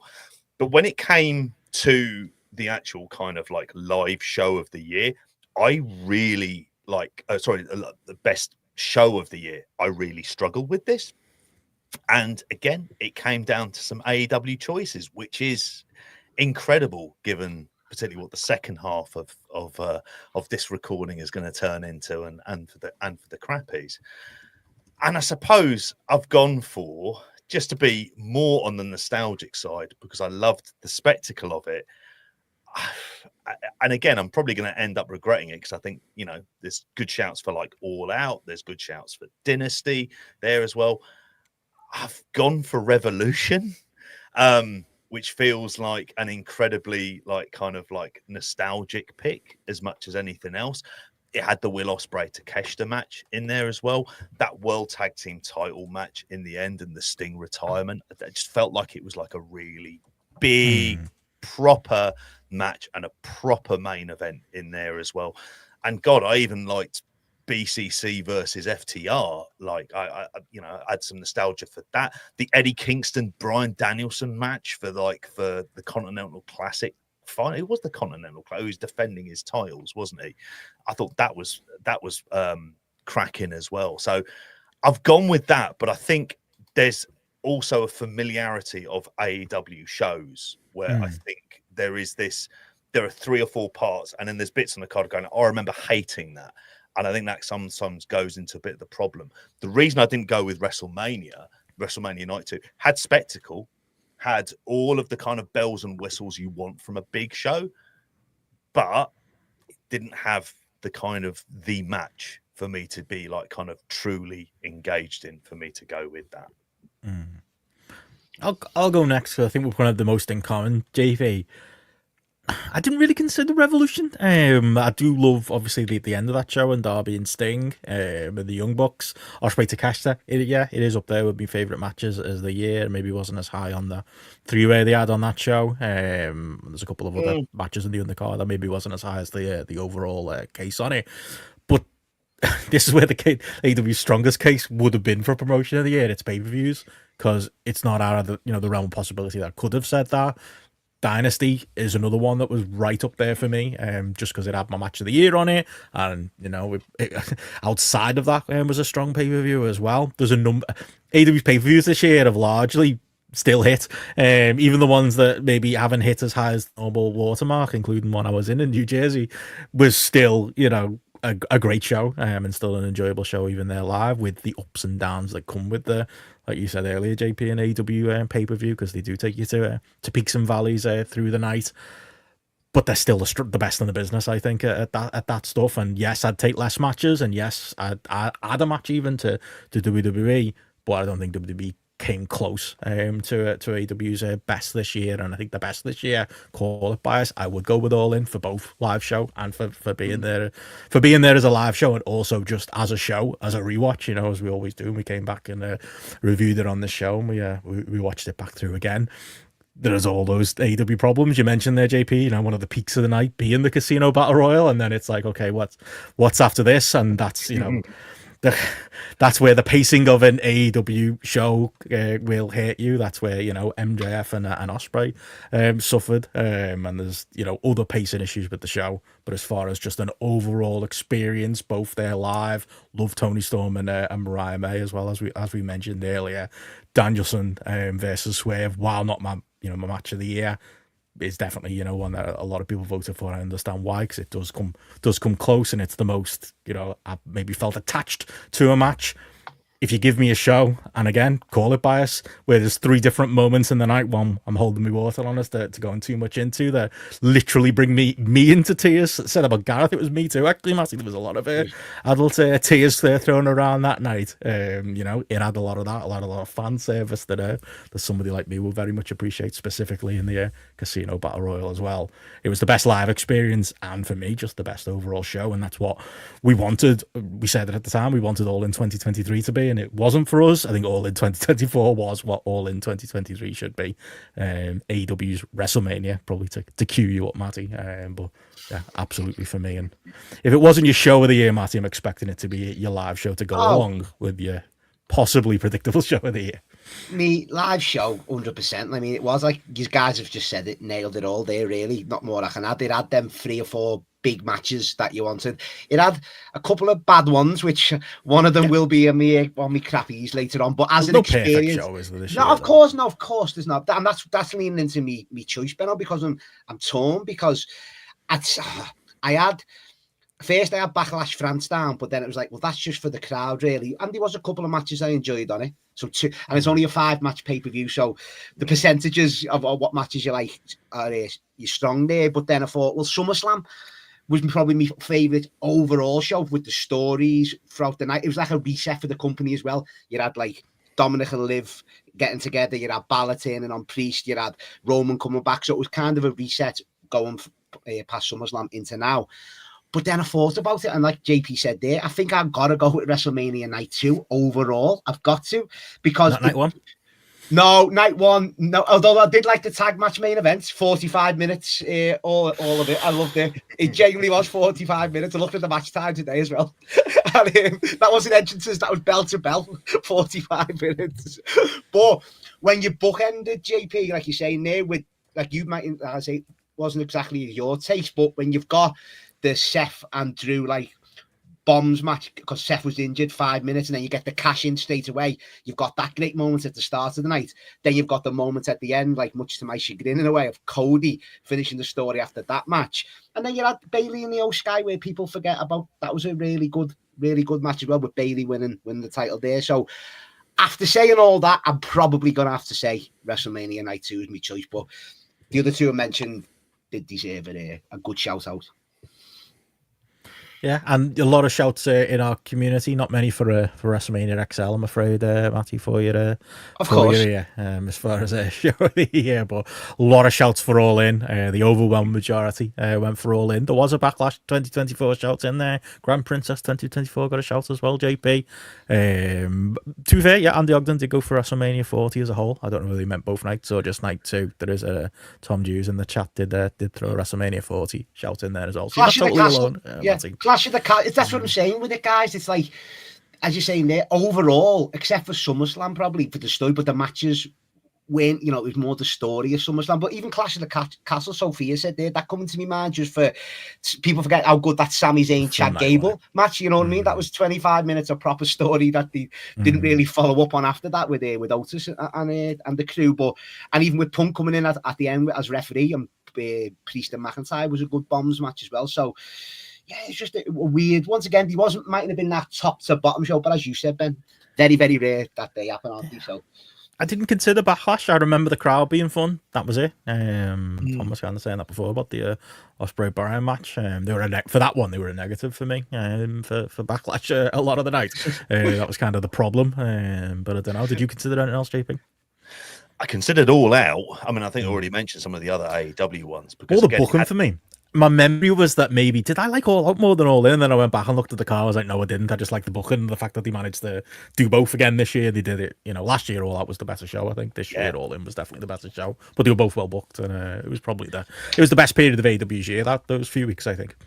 I mean, and from a live show experience, and it does tie into our live show that we did, the 12th anniversary, because just being part of a big, good to see a few shouts for that in the chat there for Rev Pro. I was there with the family. I mean, it was. I just wish I wasn't so pissed. And I was going to say, I didn't see much of the show. Didn't see much of that show. I had to go back and rewatch it, but I had to rewatch it quite hungover after the big weekend in order to then record. I was like, Jesus Christ! Held up well on the VOD though. It did. It really did, and you know, I loved high stakes when we were there. I thought, you know, there was a lot to kind of enjoy from that. There's some lows like Anthony Agogo and RKJ, but you know, I digress. But that 12th anniversary about that. was very good, and I think it was just part of being. If you think of a live show as being the ambience and the event, I just fucking love the Copper Box. I think the Copper Box is a great venue. Great venue. It delivers everything I want from a biggish venue. Like in terms of there's not a bad seat in the house. It's easy to get your drinks. And Vicky brought along that key to the disabled toilet. So it's like having my own private pisser. I could change Charlie in there. Do also. It was just like, this is fucking awesome. Take that, WrestleMania. Oh, yeah. Like, you're saying there's a good seat anyway, JP. Apparently, according to Donny, and it was hardly in my seat that night. Well, you were, mate. Ask Brian Alvarez. Yeah. He'll tell you. I'd say get one Great of the night out, though. One of my weirdest photos of all time of me, my infant son, ELP, and Brian Alvarez wearing a full-tie shirt, and I'm shit-faced. And I'm just going to him, Naito, shit, isn't he? And he's just like, well, clearly I can't answer this question. But yeah, happy memories. Alvarez or LP, anyway. We'll move on. What a night. But yeah, if it was night out to me, it'd be that. And yeah, a great show. So good to see. Yeah, Red Bull getting a lot of love in the chat, and very much deserved. Great part of the weekend, absolutely. But yeah, that takes us into best feud / storyline, or should this be story of the year, capital letters, Matty? We're rebranding a couple of awards this year. I think that's we done it last year. That I noticed the What Culture lads went with story of the year. Copyright infringement. I'll be in touch with Hamlet about that. Not happy. Yeah. But go on, Matty. I'll let you go first. Story of the year. What are we going with? Is there anything else in the bloodline? I mean, seriously, like which part of it though? Actually, because it had some of the worst of the year too. Like what? Like the Cody and the aborted Cody Rock Roman build that went to complete shit, and they had to you forget that part of the year when they had to like at a live kickoff show like put things straight. That was terrible. That was a good segment though, wasn't it? And then after the stuff after that, Ben Wendy got on the state and that it was unbelievable stuff, which I'm going to talk about in a bit. Some of the greatest like angles and segments of the year for sure. Just before WrestleMania, which people once again it's just the modern, like we forget things like we do. You've got to go back and you've got to look, and there's a lot happens in the wrestling climate these days, so you have actually got to go back and check these things out. But for me, it is the bloodline. Even like that WrestleMania stuff, I'm using that as one overall story though, Ben, because that was great. But then you pivot, and I know he's not everyone's taste, Solo Sikoa, but the actual story they told with him on the rise and taking control and all that was brilliant. Adding new members in. Obviously, we've got Jacob Fatu, which he's going to get a mention in another award later on. And the stuff with Paul Heyman bleeding into Roman coming back, bleeding into it still going now, and we're getting the blow-off when it debuts on Netflix. It just shows you it's not everyone's cup of tea. I get that. But it's my cup of tea, and I'll fucking drink gallons of it all the time, and I can't wait for that match. And it's just been the most thing I look forward to every week, as listeners know that. Just put it in my veins. Absolutely love it. Somebody said, likely unlikely, will Matty get sick of the story going in circles next year? I'm guessing you're going to go unlikely on that, mate. It never goes in circles, mate. Otherwise, we'll get sick of it then. J-turns, Jimmy turns, to the back, everyone's together, they're against each other. That's the casual view, that Benno. You know what I mean? Come on, say it. Come on. I've got to play. It's become a gimmick. I've got to play devil's advocate on this because mostly I have enjoyed the story this year, and I did enjoy Survivor Series, and I did enjoy that main event. But did I enjoy that main event because of the story, or did I enjoy that main event because of CM Punk? Was that not supposed to be the blow off of Bloodline versus Bloodline? Didn't really get it, did we? Didn't really feel like we got it. We're getting January the 6th, Ben. We're getting January the 6th. You know what I mean? It feels like it's the epilogue. You know when you watch the promos and Roman said, "Your team's won one, my team's won one," we get the blow off to see who the real tribal chief is. Yeah, that's what you got to see. But it is. That'll be in 2026, though, 2025. Sorry. That'll be another member, won't it, Ben? But there will be the blow off. We have got the blow off at Netflix, and then we will move on to the other chapter for sure. It's like obviously we argue. I think Cody deserves a lot more credit than you're going to give him for WWE's very strong year. The Bloodline story is their biggest drawing story. It is their most successful story, and that's why they're rinse repeating with it, and that's why we argue on this show about me and me especially, but maybe JP you as well, getting a little bit sick of which Samoan cousin is going to turn up which week. But then again, yeah, you're just waiting with bated breath for Zilla to turn up, aren't you, JP? And then that'll be really your story of the year. He'll have the indie cred that storyline finally really needs, because Jacob Fatu, that's too populist a decision. Zilla Fatu on the other hand, well, that's a whole different kettle of fish there. Yeah, I somewhat struggled with this one because there's the one I've gone with is one that hasn't been necessarily like it's the same choice as last year, to cut it short, which is Hangman Swerve. But I think the dynamic between them is so great, and it kicked into gear, as we'll probably talk about very soon, in terms of the angle with the house. But it's felt like the feud itself. You want to think of like, well, what is a feud? It's these two guys and the genuine, what comes across on TV, we know it's K-pop, the genuine dislike for each other that those characters have, and how they are going to be in each other's orbit like all the time. So you could remove Swerve, Hangman would disappear for ages and whatnot. When they come back on and they're on screen together, it's just like there's a magic that happens. And I thought when it came to All Out, and I was like, well, how are you topping the other matches? And it was like, well, fuck me.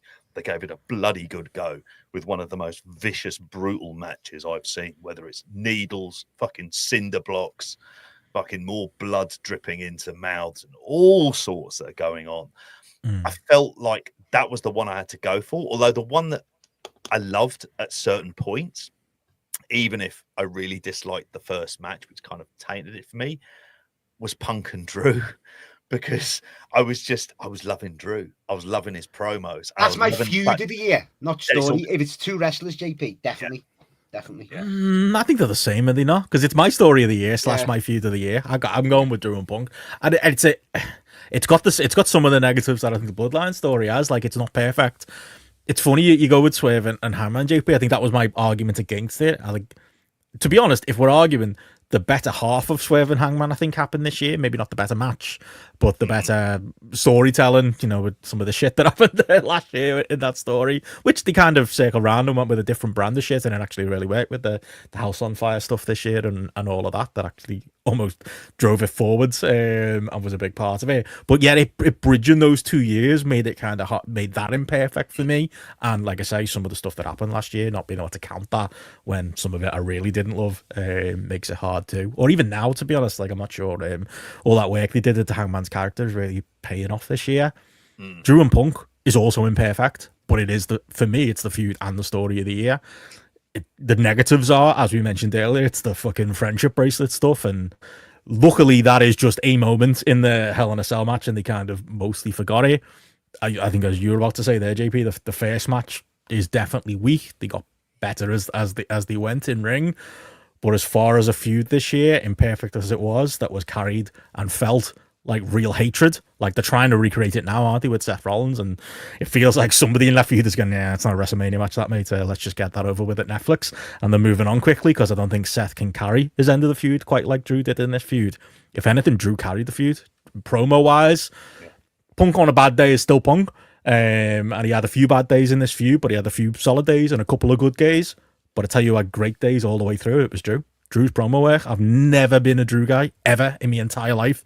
I shocked myself how much I was into Drew's promo work this year. He carried that end of the feud as far as a promo goes, and luckily, Punk kind of met him in the middle at moments, but met him in the middle where it countered with the blow-off match, which was a Hell in a Cell, which felt like a real heated blood feud ender, as we mentioned earlier. It felt like, two people who were out there trying to kill each other for the first time in a Hell in a Cell match in 25 years, or whatever the number would end up being. Like, it's WWE's feud of the year, and I think, if I was going to go AEW's feud of the year, I probably still would go with Swerve and Hangman with all those caveats early. But it just about pips it, warts and all. But it had that, Ben, as well. Like you're saying, you might see it as a negativity, but it had all those big moments as well, with like the costing each other, especially Punk costing Drew the title. Obviously, Drew took him out of the Rumble. Yeah, Castle in Scotland, Castle in Scotland, WrestleMania. So you had all that. Toronto as well. Saw Punk there. Yeah, there you go. Yeah, Money in the Bank. Forgot about that one as well. So, and I also had the visuals. Like, remember the garage door segment in was that in Chicago where he carried them through on his shoulders and just done the unbelievable stuff. So it had all them classic. But it was also imperfect. Like I say, it doesn't avoid criticism. Seth as ref was back at SummerSlam, and it went too long, didn't it? But luckily they nailed the finish and kind of that maybe month extra that it went for for Punk's injury reasons pretty much, that I'd had to drag out longer than it did, kind of got forgiven when the blow off was as good as it was. So yeah, in a year where I don't think there's anything I could say is a perfect story or feud that happened this year, and there's plenty when we do the crappy awards, and I'm going to point out that that could have been great, but really fucking went. I think the highs were so high in that feud that it's the one for me. You and saying here, Phil, wearing the Celtic shirts, I guess with Rangers fan Drew. He did kind of ruin that, didn't he? Remember, he's getting pictured by fans in like Sports Direct shopping for a Celtic top and all that. There is that, but it was again against type. There's a few mentions of that from our patrons in there. Drew the Draw, getting a name checked a few times there. But yeah, references obviously for Hangman Swerve. I think that's the other strong contender there. BCC versus CMLL even got a shout in there. Danielson's final year got a shout in there. JP and the end of the story. Chris Elliott threw in there as well. Anything else take here? I feel like it was a slim short list this year as far as like overarching big time stories that were told. Yeah, I think that's possibly part of the issue, maybe even with WWE's storytelling, whereby the blow-off matches are a lot more spaced out, and I think that's as a result. Then you're going to probably. And they've only got two stories: Bloodline versus Bloodline, and Judgment Day versus Judgment Day. Just rinse, repeat all year. Cody and Kevin Owens. People were giving that a shout at the end of the year, weren't they? To be fair, and it probably then ends up tying into the best angle. Like in some ways, it's the moment side of it that ends up really kind of grabbing you, as opposed to the kind of like the week to week of stuff. I think that's always like kind of like part of the problem. But you mentioned there for the Drew. I always come back to that camera angle of Punk not delivering the 3 count at the Hydro, and just thinking that was fucking brilliant. Like, and how much it pissed people off who spent a fucking fortune for that, like for those, knowing how much they paid as well. But yeah, like you say, it's kind of slim pickings, because again, this is where we'll get into it. Like you say, get into it with the crappies, that we talk about some of the storytelling that was going on, and the lack of like kind of substantial blow-offs is a big problem generally within wrestling. From there, best promo / angle of the year. We kind of grouped them together. Matty, I'll go to you first. Do you have a promo? Do you have a specific angle that was the I've got one of each. Best of the year? Sure, throw them out. Give Connor some hard work. He always does. Is it the one that drew the most money, mate? Like Al Snow would say, the one that had the biggest quarter on the SmackDown. Is that what we're going for? No, sorry, as in Neville Southlaw would say. I don't think it is this year, but my personal favourite angle is the one on the lead up to WrestleMania where Roman Reigns asked The Rock to acknowledge him. I watch it like about every 2 weeks. Like, that is unbelievable. From the moment Roman comes out and he's arsey with the fans because he knows Rock's coming out. Do you know what I mean? He knows, so he asked the fans to acknowledge him like 3 times, and he's threatening to leave. And Heyman has to stop and say, well, The Rock's coming out now. And then The Rock comes out, does his spiel for like 10 minutes, just putting everything over. And then Roman, as he's about to wrap up, Roman just puts his hand on the mic, JP, honest to God, and just the reaction of the fans, mate. They edit the holy shit out though on YouTube, you know what I mean? It adds more to it, obviously, when that's in.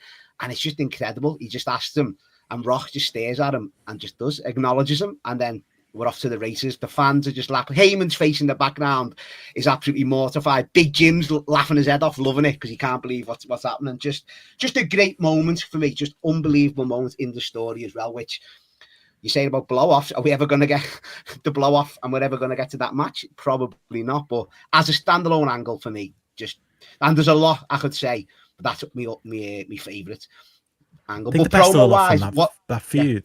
For me, I think it's a promo and an angle. It'd be not Rock wiping the floor with Cody and cutting a promo on him all the way across the backstage lot. Shouting at pictures, wasn't it? Was it Cena, one of them? On the trailer. But it is good, but Rock's literally walking around and he literally can't move. You know what I mean? And the way they shoot it, they try and do it a bit movie-esque. I know they do a lot of things this year like that. But no, that is good, Benno. That is a Rock good. Was brilliant. Rock was on fire those 4 or 5 weeks, wasn't he? Yeah. It was like it started terribly, and I would have the initial one where he whispers in Cody's ear or Cody whispers in his ear, all of that stuff. I'd have among the worst of the year. But once they got on board with the crowd and once the Rock started bleeding into it, and it kind of he was just doing what he was going into business for himself. Yeah, fucking brilliant, wasn't he? It was just brilliant. He's so good that it's forgivable that he's kind of going against maybe what they should have been doing at various points. But that's what I keep saying as well, Ben. Like when he comes back in, he's not just coming in hitting rock bottoms, doing the spiel. He's actually involved in storylines and actually in and doing new things. Exactly, and the final boss character. But that's me promo of the year. It went in on telly. That deranged 15 minutes on Instagram when he's got that cowboy hat on. Into Texas, like empty horse fucking rodeo arena. Honest to God, man, it is just. I've got them. No, seriously, he's just going off on one. Empty arena when he says, if you smell, you can just hear the echo. It's just so fucking brilliant. Honestly, deranged isn't the word for it. Just unbelievable stuff. That is my favourite promo of the year. It got a few shouts from the Discord and the community, Jay, like a promo on Instagram. Because he did do a couple of them, but we're talking the long one, aren't we? The 15-minute one where he just went on and on and on and swore and swore and swore. Unreal. Which made it. Like, call me a child, but I love the fact that he was swearing on it because it's not something you're going to see on WWE TV. So it just made it feel a bit. There were stories, weren't there? Do the wrestlers aren't happy that Dwayne's he's fucking The Rock. And what? Yeah. Sorry, lads. Sorry. Just how it goes, isn't it? He's The Rock. He does what he wants. Simple as that. And if it was just best promo, I'd probably go for that over anything else. Best promo / angle, for me, it was a toss up between one of two. One was the Mariah May turn on Tony Storm, which was in that small period where Dynamite put stuff on TV. Just in that period, it was like, oh shit, like didn't see that coming. As like the builds to All In, and you're like, oh okay, this is fucking great. But I've got to go with kind of what is almost feels like the obvious choice, just because of the way that they built to it, with the entire bullshit story of Swerve buying his old house back and stuff like that. And then Hangman Page fucking burning it down, sitting down, having a whiskey while he is very close to that fire. And I'm assuming the seat he was sat on was not fireproof as well. But the visual of that then created, and that, like, you're wanting to, it's like, how do you step up a blood feud as well? And how do you get a character who's like quite righteously not understanding why the other bloke who broke into his house and seemed to threaten his baby is somehow getting away with like being cheered and he isn't. And he was just like, well, fuck you. I thought this was fucking tremendous wrestling telly. And that image is going to be like seared into my retinas as like a great wrestling angle. It was the one that immediately came to mind. And I thought, if you're not going to go for that, like, what is better than that? Like, and yet, is it very sports entertainment? Abso-fucking-lutely. But did it work? Abso-fucking-lutely. Proper wrestling, JP. I've gone for, it's funny, I've gone for that as well. And I feel like last year, if I didn't, I probably considered going for the home invasion as my worst angle of the year. And it's in that same ballpark, isn't it? So why did it work so well? Why has it stuck in everyone's brain? Because it's mentioned a few times in the community entries that we've got. Why does it come to mind immediately? I think it was just because anything can be done well, can't it? That's maybe a lesson of wrestling this year. Anything can be done well and anything can be done badly. And it was Hangman's performance in the angle. It was the promo we cut, like going around the house. It was, like you said, JP, it was the setup of it all that they did on TV, even off TV, wasn't it? On Twitter, talking about Swerve being fat. It was believable. Oh yeah, he's brought back his childhood home. Like they laid the foundation there, and it is how well it was executed, how well it was pulled off. The the fire, the flames, and that photo that I think we used for a weekend show that week of like Hangman just sat there in front of the flames, like letting them burn. Like the cameraman said, like he doesn't understand how he managed to stay there and get the shot for video as he knocks back a little drink of finest. Like it was just executed so well, and I guess the feud was already based in a little bit of silliness. Why not go all the way? Why not do the proper stuff, as you said, Matty? And it was done well, and it did elevate the stakes, and it did, take that feud to its next level, and it was actually arguably the peak of the feud, unbelievably based on what we got the year before. So yeah, if it wasn't going to be my feud of the year, it had to get me my best angle / promo of the year, and it is. Yeah, Swerve burning down the house, Hangman burning down the house. Well, one of my another one I'm going to throw in him is my moment of the year, so I'll save that for go straight into it. Go for it. Yeah, it actually is an angle, and this might shock, but once again, I watch this like if I watch that Rock and Roman every fortnight, I watch this at least once a week, and it's the Madison Square Garden, Paul Heyman. Like, honest to God, lads, like the pop Paul Heyman gets when he says to Solo Sikoa, "You're not my tribal chief." Honestly, JP, like, but it was genius. Like, we didn't see it coming that they had this Madison Square Garden show, and to get sympathy on Paul Heyman, no one's seen it coming. Do you know what I mean? And it solidified the bloodline. The new bloodline is like these are vicious bastards now. They'll do anything. They'll get rid of Paul Heyman. Do you know what I mean? It was like and once again, we're in that PG-ish era, aren't we? Still, much to everyone's, whether they like it or not. That seemed like an execution, JP, you know what I mean, of what they were doing, considering it's Paul Heyman here, where they give him the spike, and then Jacobs off the top with a splash. But then when they drag Paul Heyman across, the fans are like, oh, as if like they're really going to put him through this table. And fair fucks to Heyman. What a bump he's took, JP, because they threw him through that table. Like, genuinely, middle 50s, years of age. But that pop when he says that line is just incredible, and it'll stick with me for years. So that's my moment of the year for sure. Yeah. Do you know what the moment of the year is? I think I'm sat in front of it. And it was when we were doing the live show. I know this feels like it's slightly cheating doing this one, but it was that we were doing a live show. I think we were going through, if I remember rightly, the top 5 worst things that's happened in AEW. And all of a sudden there's people in the front row and they're going, that's Will Ospreay. It's Will Ospreay. And then there's a conversation between us where Matty is just like, go and get him. And then Matty runs in and gets him. And it wasn't a coincidence. He just happened to be walking past the venue where we were doing our live show. Yep. People saw him. I got the story from the other side as well. I had some eyewitnesses, Matty, who saw him wandering out as you sent her. Did I send you out, Matty, or did the crowd just encourage you to go and do the I think it was just and because I'd had a few as well, it was just like I heard whispers and I thought, well, I'm just going to go out and have a look then. You know what I mean? If people have said it. And then what happened? It was just, it was an incredible moment, JP. Unbelievable. Absolutely incredible moment. The fucking room was completely unglued at that stage as well. Completely unplanned, unscripted, didn't happen. I don't know if we even got round to finishing off the top five worst AEW moments. No, we just called all of them. We just said no. We just bombed through it quickly, I think, just because we're completists and we can't help ourselves.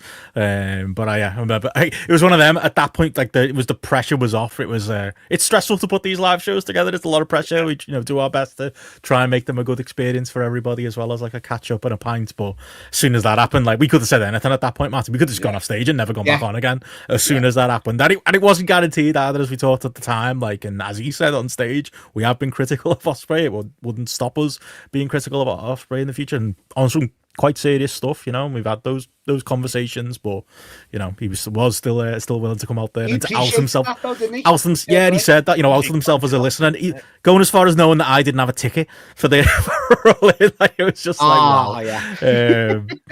Knowing you, in fact, Matty, that was the other big one, wasn't he? What was the quote? Will Ospreay, and he was like, Matty Edwards. Matty, and I was like, I just literally like froze for like, I don't know how long it was. It felt like minutes, but it was only a few seconds. And I just said, we're literally doing the show over here. Do you mind? And he just bombed over, and I done my best to keep up with him, JP, because as I said, he's a fast guy, and I don't know how to keep up with him. He is. And you were up against a pizza being made to that point. Exactly. The little fucking buzzer thing with him as well. But it was the funniest was the bouncer tried to get a ticket off him, didn't he? And then I think the crowd just gave up. Just like, so it's fine.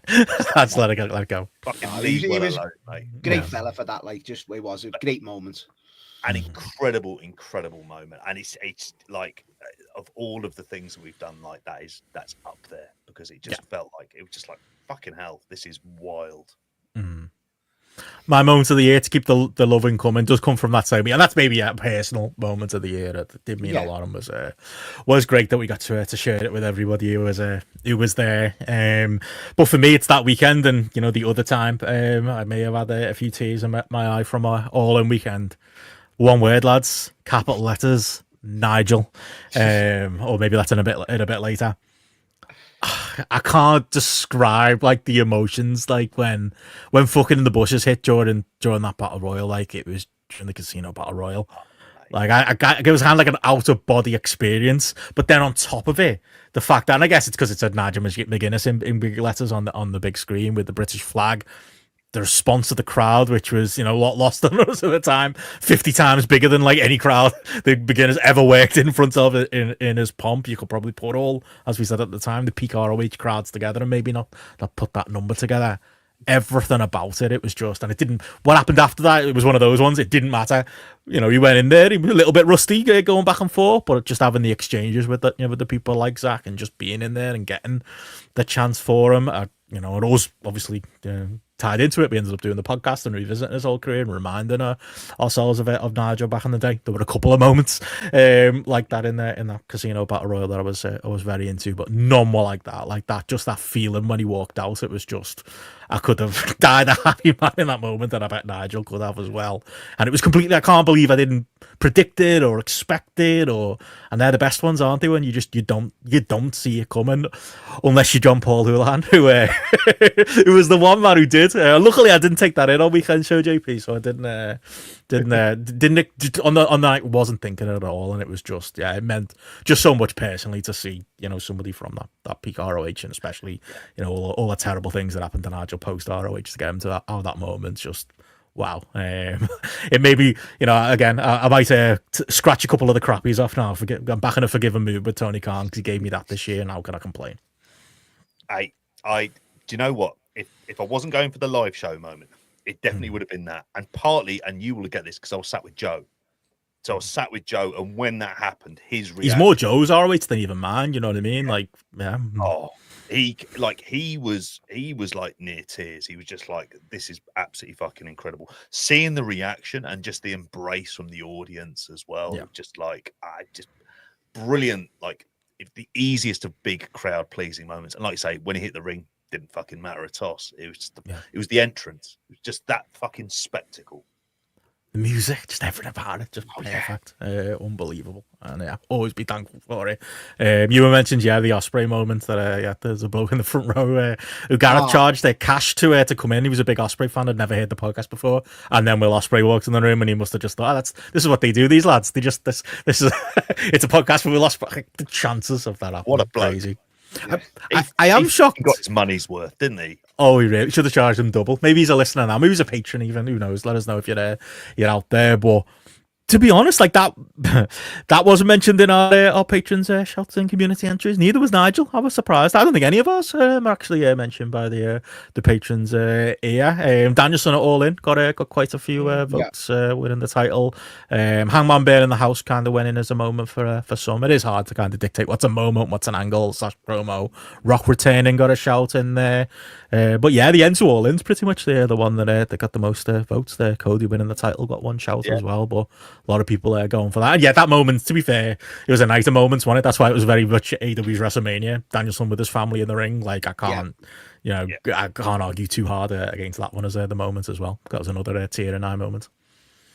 Yeah, I always think of moment as being like almost, it feels like a kind of like a real reaction to something where it's like it supersedes wrestling storyline. So the other ones that are in there, for example, that are in there from the Discord. So whether it be Cody beating Roman being there, Sting's retirement, like Sting is such a big deal, and I think there's just all of just like him hulking up against the Young Bucks in particular has been mentioned there. And then you mentioned about Bryan Danielson as well.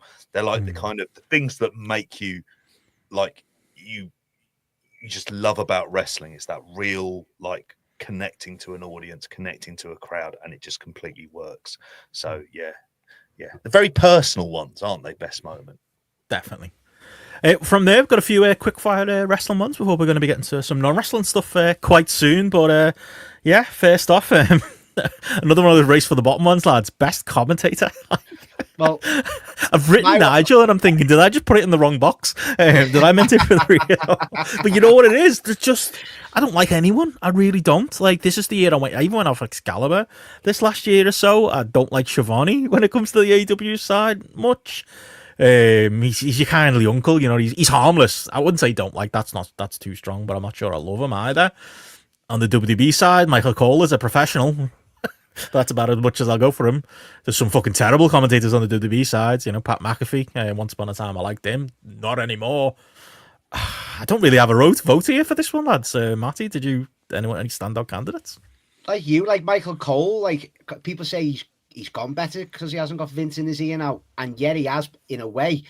But I think he takes his eye off it sometimes. I think he can just waffle on a bit more now. You know what I mean? When he's got that like no one in his ear. So I'm kind of, as you say, professional, Benny, and editing all the lines he needs to hit. But you know what I've gone for, and this might shock. I like Wade Barrett. I do. I think he's actually quite underrated as he doesn't say loads as well. He comes in when he needs to. It's the right sayings he needs to do. And he's just got that bit of, I think he's got a great voice and a bit of credibility as well there. And plus the fact I'm always wanting him, they teased that him and Drew as well when he's still up on the table. But never happened to that. Never happened to that. No, never happened to that. I do think he's been, and especially because he was in that middle of the year when Jacob was debuting, it was all the solo bloodlines. I thought he was really good in that. Him and Graves are really good in that period on SmackDown. I know there's been a bit of flip-flopping about, hasn't he, with the commentary team this year, but they had a good little run together. When Graves was like the play-by-play instead of being the colour guy, thought they had a great little combination there, but wasn't to be, unfortunately. But yeah, Wade Barrett there, Ben, is mine. Mate, you know what? I'm swapping on here, JP. I'm going Taz. I think I like him just a bit more than Nigel, but I still don't like him that much. Like, can you help me out? Do you know what? There was two names that immediately sprung to mind, and one of them was Michael Cole, just simply because of it's more what is his job and what does he have to do. He just needs to be incredibly professional, but without the Vince fucking lines being fed to him, and he's very good at that. And I don't like that's the thing I kind of always took away from him, is like actually he is good at this, and he is able to kind of hold a broadcast together, and he is much better and sounds much more natural. I've gone quite left field on this. This will be the only New Japan pick into the mix, but I've gone with a new lad. I've gone with Walker Stewart. I think as time has gone on with New Japan, I think he's gotten better. Of the relatively, I like honestly, I think given his age, given his experience level, given the position he's pushed into, and given the product he has to sell, he does a pretty damn good job. Now, when he first started off, there was a lot of the kind of what I would almost think of as like kind of standard wrestling commentator cliches that he would do. But I think it's probably, and there's a big recency bias, having seen him do the Strong Style Evolved show and the way that he was calling that with Vader Scott, who, and this may be an incredibly unpopular pick, I think she's quite good as a commentator as well. I think Walker Stewart has kind of managed to kind of make you forget that it's like of all of those facts I mentioned before about how young he is, how inexperienced he is. He just seems to have slotted pretty seamlessly into that role. I just wish he had better stuff to call. And then like last year I gave it to, was it Hannifin and Matt Raywall? But I just think it's probably what they're having to call sometimes as much as anything else. It feels like it's much of a muchness. And I just thought I haven't loved them as much this year, but it might just be a sense of just hearing them sort of regurgitate a lot of the same stuff. And if they had a better product to call at times, I might be thinking a lot more highly of them. A lot of them, though, it's you know, you must feel like in this award you want to say people that if we did listen to them every week, though, would we rate them either? I think wrestling commentary is just one of them jobs where very rare are people good at it. I think the award is actually for not being bad at it. Like, that's pretty much like, that's a good wrestling commentator for me. It's just not being so terrible that you take away my enjoyment from the product. If I can tune you out, it's often a positive. I think I said that last year in making my choices. As far as the disco goes, there's a shout for Daddy Magic in there. He's a C-show commentator for me. I think there's too much of him on. I don't think he's ready to be on Dynamite. I get why you try him out and give him reps, but I'm not necessarily a fan of him. Yeah, a few Taz votes, a few Nigel votes. So yeah, they're probably the 1 and 2 for me. Ian Riccaboni is one. Yeah, maybe if we saw more of him. It's the idea of Ian Riccaboni, isn't it? Rather than maybe him and Caprice always a great duo, though. Always. Yeah. They've got a good chemistry there, but Jesse Ventura got a few shouts, which I enjoyed, as Dylan said here in the chat. Got that last very late in the year, but it helped. I would also say as well, just to put in there as a one last shout, Gideon Gray. I think Gideon Gray does a cracking job as a heel commentator, but who is actually very, very funny. Did well when he was in New Japan as well. I wish he was used more on those broadcasts as well at the same time, because I think that he does a good job. When he's there with Dave Bradshaw, he's probably a bit too shouty for my tastes, but he's never liked Dave Bradshaw. No, yeah, Andy Q even getting a shout from Ram in there as well. Yeah, Booker of the year. Maybe not so much. But I don't think he'd vote for himself either. Outside of that, yeah, kind of slim pickings. But on that note, best ring music, kind of the same one. Again, another one of the, I don't know, Matty, next year on the outs for me as far as ones at the end. Although saying that, there was a couple that came to mind. I think I voted Bang Bang Gang last year, so I didn't go with them this year. It's a late entry, but I feel like the Hate Syndicate, We Hate People theme is probably my current favourite. I've got a little soft spot for the Outrunners theme as well. But they're kind of it, really, as far as like you-ish type ones. So if I was picking one that I didn't pick last year, I'd go Hate Syndicate, but didn't necessarily feel strongly, especially on the WWE side, Matty. They've still not sorted that out. What happened to them bringing in real songs? I thought that's what they were going towards, you know? Going to pay the money, Paul Heyman style. Well, this has always been the Bloodline Awards for me again, this one, guys. We had Roman a couple of years back. Not the biggest fan of his new one. It won't ever reach the heights as of the head of the table. No, it's actively bad, mate. It hits the pops. I don't think it's... Yeah, they haven't nailed down the structure of the... Even I'll admit that of when he comes out, etc. Once it kicks in, it's good, but it's just that the intro is. But it's still not better, is it? It's not an improvement. No, it's like a bad remix. It's nowhere near as good. They shouldn't have changed it for me. I get it; no. It's a new character or trying to evolve the character, etc. But should never have changed it. Jey Uso, I mean, unbelievable. We're talking, but there's only one winner for this year for me, lads, and it's not a new one. I thought you were going for Jey Uso. No, it's Andy Ogden's gone for it in the chat. It's his brother. It's Solo Sikoa, mate. At that beginning of that, I thought you were going to say Jimmy then. I was going to say, what's that song? Big Jim's is great, though. It's his brother, not that one. Yeah. Born a King is good, like Big Jim, but no, Solo Sikoa taking it all for me, lads. I mean, absolutely love it. Just instant heat as well. As soon as you hear the opening of that music, you can just hear the genuine booze in the arena. So love it, and it's a great song as well. You can have that on just as a song. It's not just a good entrance theme. It's actually a good song. Yeah, so your Spotify year endless, mate. I thought it was in there. Gym music, is it? Yeah, unbelievable, mate. Unbelievable stuff. How about you, John Paul? Very boring. I've gone exactly the same logic to you have. It's Hurt Syndicate because it's new and it's different, but it's hardly great. And then the only other one was one that came in. It was all of last week from a wrestler I've never heard of, but it did get a laugh from me doing Even Flow to Stephen Flow.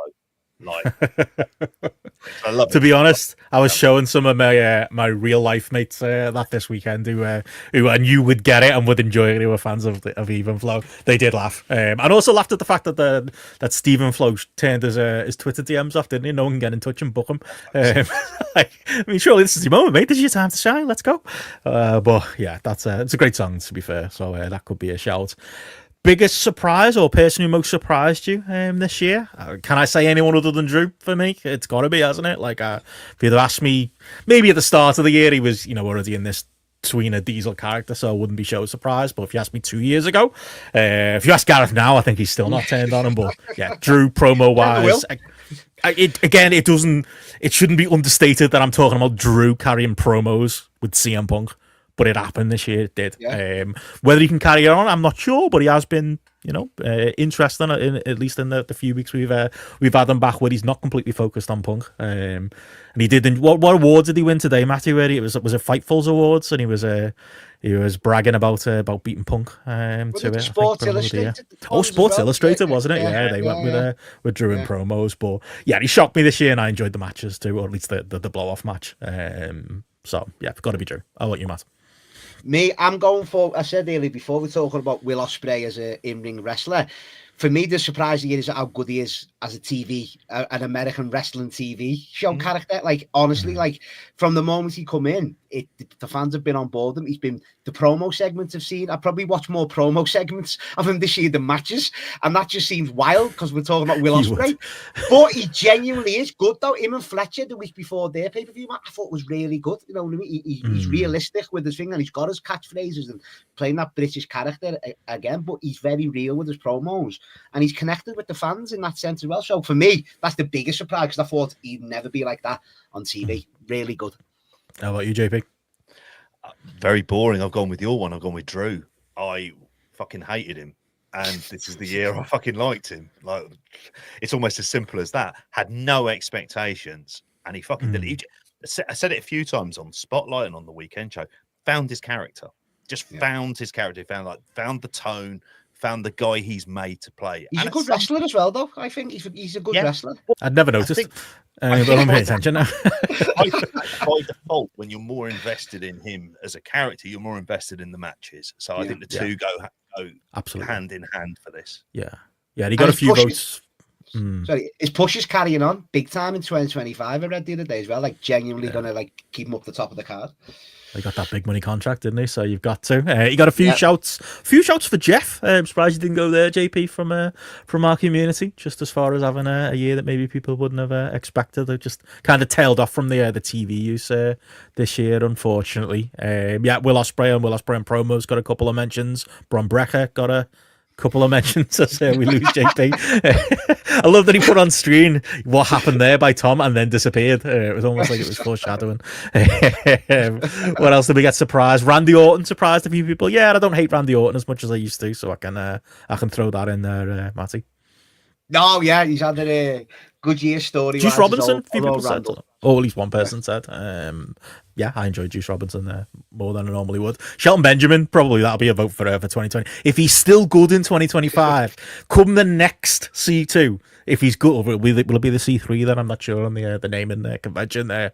Maybe I'll have to go with Shelton. But to be fair, I had a few candidates this year. I've turned the corner on a few people. I've started to hate christened again, Matty. So I'm trying to get my gimmick back. Maybe when Cope comes back, I'll hate him again too. Is that because he's got the roaming around the money in the bank that you've got, Christian? Is that what you hate? I just hate that so much. It's kind of just, it's a really good joke, but there's only so many times you can hear a really good joke. I feel like that's the Christian character for me. But still don't hate him. But yeah, Drew had the WWE match of the year 2 years in a row, Sophia says there. There we go. But yeah, outside of that, next one we've got most excited for in 2025. Are we all going to say the same thing? Because I think I know where you're going on this one, Matty. I'll let you go first, JP. We got you back. What are you going for? Who are you excited for next year? The person who instinctively I wanted to say was Carl Fletcher, but we're going to get on to what I think are the problems with AEW's booking, that I don't have faith or confidence that that's actually going to take place. I think from a WWE perspective, the person who really does stand out as being someone who could mean something is Obafemi. I think Obafemi, when he's moved up to the main roster, he did, like, the way that they've booked him as this absolute killer, and the matches have been generally quite good. I want to say the next guy, and this is me talking like picking a young British lad and seeing how good he is, partly because I did see him wrestling in Oxford at United Wrestling, and that was Leon Cage.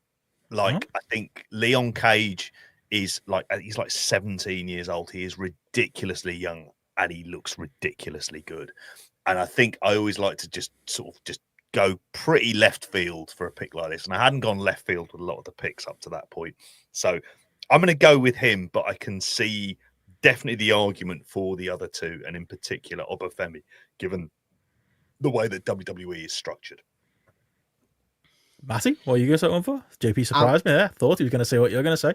I've got two. I've got, obviously, Jacob Fatu is the first one. It's like, That's the one, yeah. he's still been, obviously, in tag team matches, and he's only had a couple of singles on SmackDown. If and when they go with him in big singles matches, I think you'll see the absolute best in him. You know what I mean? I still think he's holding back because he's been in these, like, and he gives you glimpses, of course, but get him in there in like 20 felt like they were going to go for matches. him. Yeah, it felt like they were literally going to do the switcheroo, and it was going to be the character of Solo Sikoa is now played by Jacob Fatu, and just move on.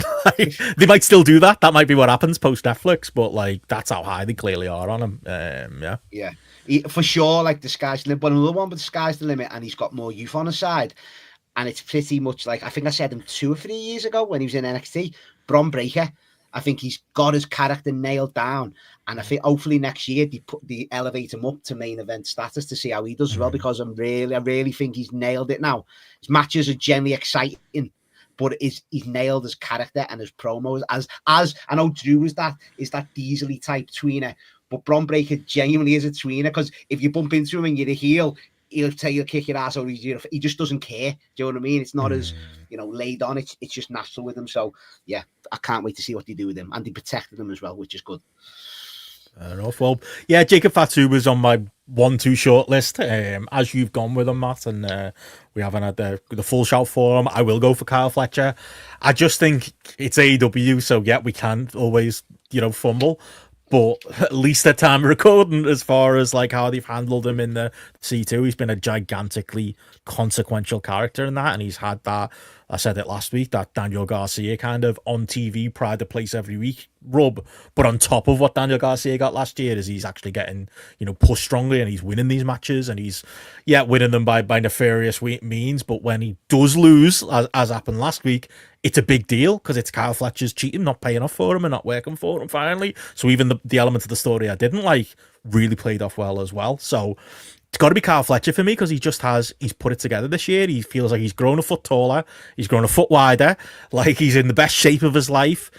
He's not quite there with promos, and I was very critical of that first promo. They had him cut it, was either in ring or on the stage against Will Ospreay. But I've got to give a young wrestler reps, and that is the counterpoint to that. When you get a bad segment like that sometimes on TV, he learns from the bad segments as much as he does the good segments. On the fly, I believe it. And he's getting better. He's getting better from that point of view. But I just think carrying yourself as a star, it might not even be 2025. It might be 2026, 2027. Like, that lad's got major star written all over him. And a lot of people, saw that early on. I've always been 50-50 on whether it would work out for him or not. But I think the whole world woke up this year to Kyle Fletcher. And I think that the positive he's got from a booking point of view is I had to look today. I was like, Who's the AEW International Champion? I can't remember. Takeshita it is. Because they've almost like swallowed up Takeshita to give Kyle Fletcher his push. It's almost like, this booking for the C2, they've like slotted Kyle into where Takeshita might have fit. And that's a negative, because I love Takeshita, but it tells me that they're so in with him that they were willing to do that and willing to go with him. So I do think they'll have, hopefully they'll have the best intentions next year. Whether they pull it off, you're absolutely right, JP, is always within question. But I'm excited, like Ospreay, for the performances. I think he'll break through. Ewan says there's Azoya as a main event talent, and Rev Pro Sapphire Reed. Tom G saying there about Bron Breakker, he's got it, and Cody's successor for him as well. And he says, Fletcher quickly his favourite weekly TV character. As far as the Discord / community choices, Obafemi did come up there. Kyle Fletcher, Bron Breakker. Connor went with Jay White's babyface front. Can't say I'm personally excited. Jay White turning heel again, I'm excited for. Andy Ogden threw in Jey Uso as a shout there, but a bit of a mixed bag to Caster in there. But Kyle Fletcher definitely the dominant choice there as well. You're a Kyle Fletcher guy, Matt? What I've seen of him, Benno, of course, and I said before, Ospreay was a Fight Club pro. No, I've seen him. I've probably seen a dozen of his matches. Loads of times, mate. And progress. But as you say, you can just see the change in him. It's obvious, isn't it, that like he's he's been told he's getting this run, and he's taking it as serious as anyone who's getting that push should take it. And as I said before about Ospreay and him, when I watched that, like he held his own in Benno, and I'm always said that I'm big on giving people the mic. They might be great, but you've got to do it on the fly, on live TV, and then we learn from it, and we get again next week. That's the way it should be as well, of course. But on the Dudley side, I agree with you with Jacob Fatu, but Kyle pipping it for me. News story of the year. This is usually a fun one. It's not a fun one this year, and I think the overriding headline is what the headline should be, and we always kick off our news-based shows with it, JP, and it's the Janelle Grant case against WWE and Vince McMahon, and John Laurinaitis as well. That is the overwhelming biggest story in the industry this year. Now, I find it hard to vote for anything more lighthearted than that. That is the news story of the year, and it continues to rumble on, JP. Absolutely, yeah, it is. There's other big stories that we'll probably mention at the end of this, but it had to be Janelle Grant. Why? Yeah, because it was the story that finally we'd heard, and we always thought, what kind of person was Vince McMahon like behind closed doors? How fucking truly evil and demented he was. This was the story that showed it, and I think the problem with this story is it took rather horrific twists towards the end with the election of Donald Trump. It made you think, oh, he's now got somebody, he's got a presidential connection who will do his utmost to make sure that he doesn't suffer and will do whatever he can to kind of like help him out. And it's absolutely disgusting. It shone a light on what WWE was as a company. I think it's also related to other stories, like their complete inability to respond to it, whether it's Triple H or those bullshit press conferences and stuff like that, about just how the level of fucking denial that they're in about all of this, how it played into the Mr. McMahon documentary as well. But it had to be the story to go for there, because it's horrific and it's still ongoing, and it's, potentially is the story that brought down the most powerful man in wrestling. Yeah, it's the most important story.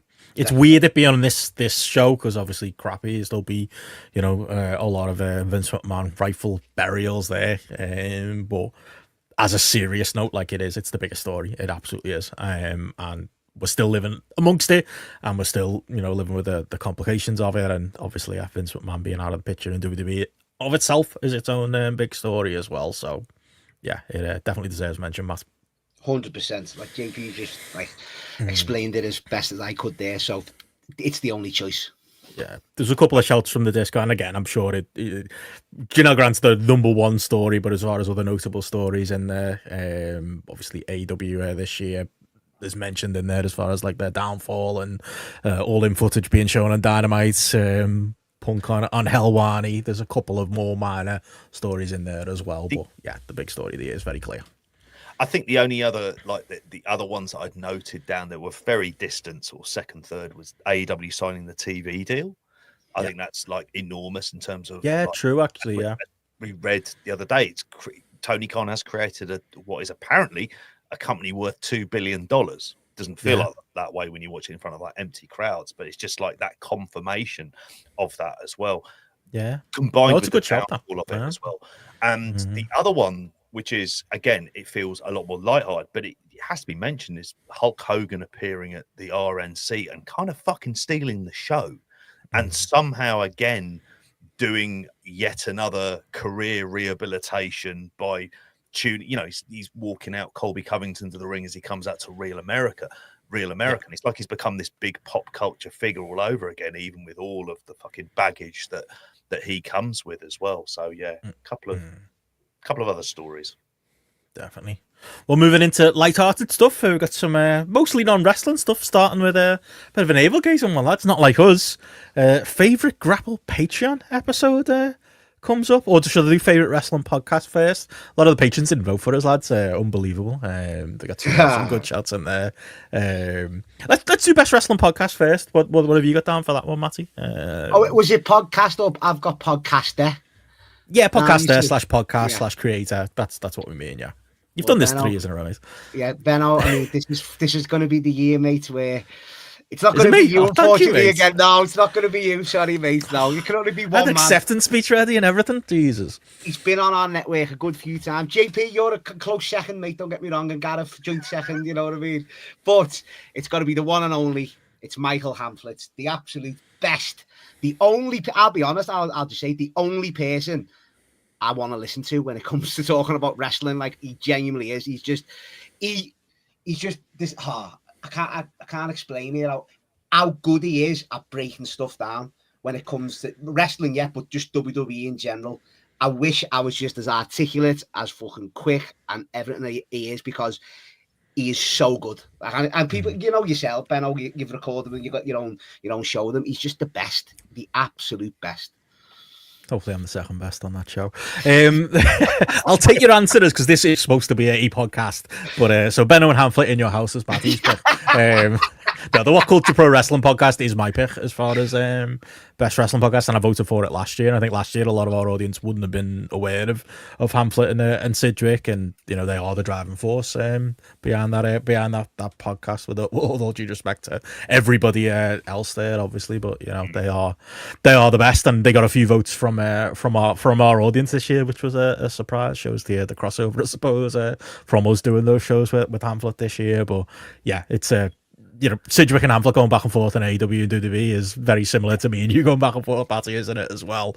But like the level of conversation those lads are having is just great listening for me. I'll throw it on. Again, I'm more of a YouTube watcher than I am a podcast listener these days, despite being a podcaster. But I still get most of my podcasts in. It's through that or maybe the Spotify app at times as well. And that's the one, you know, I will often throw on. I will say more than anything else. Sidge is hilarious though, Benno, and he's because I know, like, I see him as the epitome of what I'm saying about the AEW fans, like the stain some weeks when he's watching Dynamite, he just wants it to be good. It's the best ever, and he just turns to the camera himself and says, "I know I hate myself." He's just the best when it comes to dying watching the shit AEW. He has to deal with. Like we're in our little corner, aren't we? In Grapple Corner, and our people know what to expect from us. But like some of those YouTube comments that go after Sidge for just expressing opinions that I think we'd all agree with, JP, that and especially Gareth. Would agree with as well, but maybe it's counteracted, by the friendly face of Hamflet. And Adam Wilborn's a fantastic host as well for the majority of those shows too, and they do combinations of them as well. But yeah, it's mine. Honorable mention for Todd Martin, who I listen to every week. Voice of Wrestling flagship, always going to be up there as far as the best wrestling audio out there. John and Way, Braden and Davey. There's plenty, but I'll probably pip it with those lads. All of the ones you mentioned, I want to go probably closer to home. I'm gonna go Graps and Claps. Like a lot of shouts in the Discord, the community entries. Yeah, like, it helps that we're mates with Andy and Jeff and the stuff they do, but it's the tone and it's the kind of brute honesty about the show, and it's just like a kind of like the way that it is presented and the opinions, and they're not always opinions you're going to always agree with, but you can see how they've reached those conclusions. But it's just that laid back format of you just in a pub. There's the phone, and you're chatting away into it as well, which is easier said than fucking done, as we've found out ourselves to do. But that was cracking. Your appearances on Muck and previously Shite, nothing and nothing like it. I was going to mention nothing like it as far as. I was saying this to Andy privately. Hopefully he remembers from when we were in the pub and we'd all had a few in Birmingham. But like finding a niche within a niche in wrestling is the hardest thing to do, especially wrestling podcasting. There's so many of the same wrestling podcasts out there. Luckily, there's only one In Your House podcast, Benno and Hamflet In Your House, available on Spotify and YouTube. But like an FWA retrospective podcast, no one's done it, and like it's the audience of that thing. It's like it's people from our world. It's wrestlers who were there at the time. It's the people they have on the show. It's newer wrestlers who maybe didn't know the show at the time. Like they've really found something there. Yeah, when I've had Dean A.S. on there as well, who's tremendous and like just cracking value.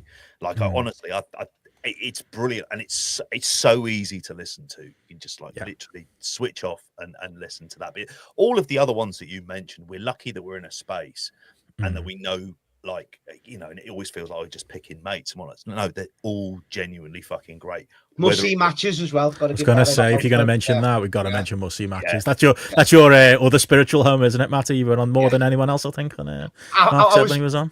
Yeah, definitely at least 5 or 6 times wearing it up there. Like, but yeah, just a great. What a Joe Brandon. Have I got news for you, mate? Yeah, I think we just about won from the patron votes, but yeah, a lot of shouts for GCP in there as well. What Up Though got a shout as well. Q&T podcast that I don't necessarily know that one. That one's in there. MXL as well. Gentleman's Wrestling podcast from Shane Silver got a shout as well. Post Wrestling got a shout. For 6 Feet Under with Mark Calloway, the number 1 wrestling podcast in the world. Then no, won't be as long as we can sort it, mate.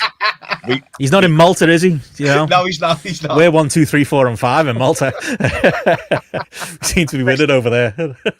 I'm gutted Chartable's going. You know, the sun's setting it is what they're saying. It's gone. So we need to find another source for these podcast charts. With 6 feet, with it 6 feet under, is that what they call it? Just that fucking one with Trump that we watched, and I still not sure what I watched, particularly the segue when it went from interviewing the future president of the United States to, do you know what sometimes I like to do? I like to get horny, and this is me shilling Blue Chew, and it was like, what the fuck am I watching fucking at this point? Army clothing, all of that. Oh, awful. Well, speaking of which, we'll lead it into the navel gazing. Favorite non-wrestling podcaster / podcast creator / podcast. I know. Can I go first, lads? Yeah, I'm going to say it's not my show. I'm allowed to say it. Time is the best non-wrestling podcast. I was on it twice this year, so maybe I'm cheating there. But like, I fucking love that. And this last show, like with Use 4 back together, it was incredible. And Liam does an amazing job putting the stuff together for that show. Love the clips. That's all JP's hard to see. I started the navel gazing earlier, but I'm allowed. Like, you do an amazing job with that, JP. Like, obviously Matty, you and Gareth with with all of your four knowledge bases kind of just perfectly aligned for that show, and I do my best to fill in when I can, but like it's unbelievable. Listen, I'm happier when I'm not on it. That's the biggest compliment I can give you. I'm happy to. Yeah. I love watching it. I love listening to it. Like it literally had me watching films I'd never seen from watching the last episode of time. Really? It's never life. Yeah. It's never a chore when if I ever obviously get called into it to edit that thing. It's brilliant. So I'm gonna start the navel gazing early and throw in the show for time. Favorite on wrestling. I love that, Ben. Well in, I love that. Oh, cheers, mate. Yeah, okay. Go on, JP. You're gonna go. You want next? So we're gonna name other people's podcasts as well. Go on. Fun non-wrestling. I mean, this is going to be incredibly niche. I'm going to lose you two completely at this point. This has been the year I've got massively, unsurprisingly, me and Irish sports and it's League of Ireland Central podcast because I just it's been the revival of the League of Ireland over there. So with Johnny Ward and Dan McDonald, absolutely love. But I also want to give a shout out to the Irish Independent Podcast, who I know one of our patrons, one of our listeners, Ria Nocta, that works for the Irish Independent now and does brilliant jobs of kind of doing play-by-play late on. And so I'm so happy for him because he's worked so hard to get into kind of sports journalism, so I'm always kind of made up. Hopefully I'll hear his dulcet tones on there one day as well. So yeah, those ones are on there, and there's a couple of football ones on there, the rest is football and things like that, which I do kind of watching. I can't quite handle the overlap at times. It's too fucking jokey for my taste. But yeah. Is that the one with Lineker in there? Or is the rest is football? The rest is football's Lineker. Is the overlap Roy Keane in there? Roy Keane, Neville, Carragher, it comes up on my YouTube. There's a lot of fancy football creators. Obviously, I'm still following. Not as good as Grapple FPL was, but I'll stop now. I watch a lot of FPL Raptor as far as YouTube goes. Daily Tech News show still. The Daily from New York Times, JP. Election years. That's my go-to all summer. I was listening to that. I was big into that from non-wrestling, but mostly it's a lot of travel content, which might inform what I'm up to next year. But what about you, Matty? What have you been watching and listening to? Under the cosh, always for me, football-wise, JP. I'm shocked you got Gareth on board. Gareth's done the archives. I wish I'd gone with you. You went to see them live, didn't you? I think even if I don't know the podcast, I think I would have enjoyed that as an experience. Oh, it's brilliant. They had Big Sam on. Wasn't going to give loads away, Big Sam, JP, but it's just good to hear they're getting bigger guests each season. They're going to much about that, JP. But Mick McCarthy has just been on it, JP. So you've got to give that one. They were breaking down they sent him the script of the film and all that. That's coming out. Just scream. We said it before, JP. That film just screams you. Does it next year? You cannot wait for that, mate. It's already going to be film of the year like that. It's called fucking Saipan and the fucking pain it caused. If we can give a shout out to one more comedy podcast I've started listening to over the last sort of 3-4 months. Grapple Spotlight. Hey, there we are. Mike and Vittorio's Guide to Parenting, and neither of them are parents, so it's just two never seen that. doing comedy stuff. It can get it gets dark, which is very much my sort of sense of humor there, but I always have just a fucking mad laugh along for that as well. So the rewatchables as well, JP. I'm still on board film wide with Bill Simmons and that. Unbelievable. Look, I've discovered they're on YouTube now because I can watch them now, so it's better. So yeah.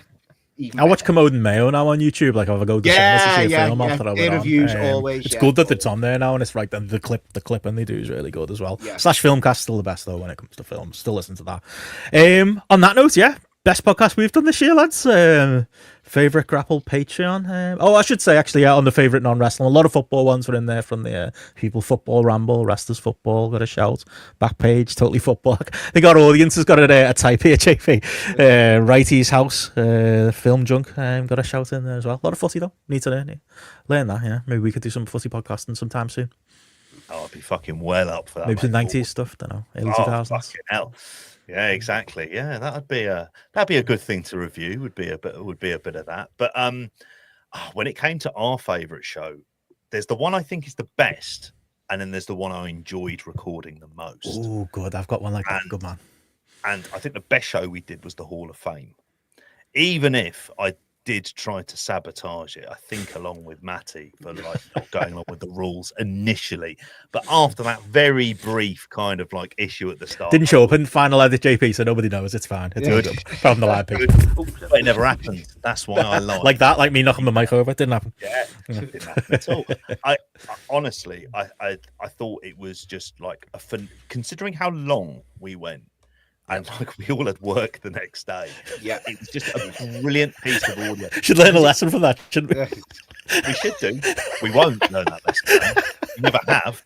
Never We're will. Not learning it now, mate. We never will. It's never happening.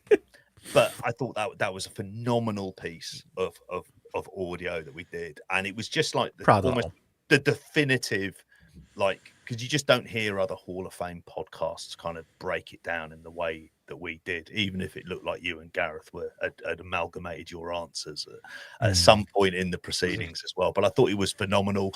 Arguments for loads of different wrestlers across the board. I thought there were some like really like fascinating picks and everything else. So there was that one, but the one I loved, and this is an obvious one, is the 5-1 most hated wrestlers.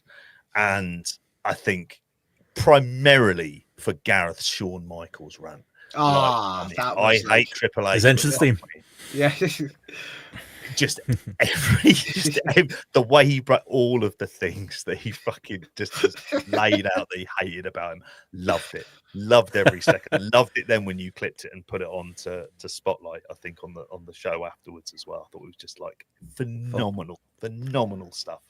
It's interesting because 5-1's are kind of like an unforced break, hasn't it? I think because we did it at the live show, we gave it a little bit of a break, but more negative subjects is what we learned this year for 5-1s, didn't we, Matty? We need to have some more hate in the ether.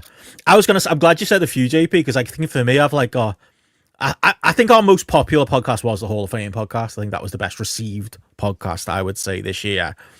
I think the best podcast we did this year, and it was my dealer's choice, so maybe I'm biased, was the Nigel podcast. And we managed to get that out just about the night before, obviously, the Dynamite Collision comeback. Yeah, after the night before that, anyway, it was the Tuesday night.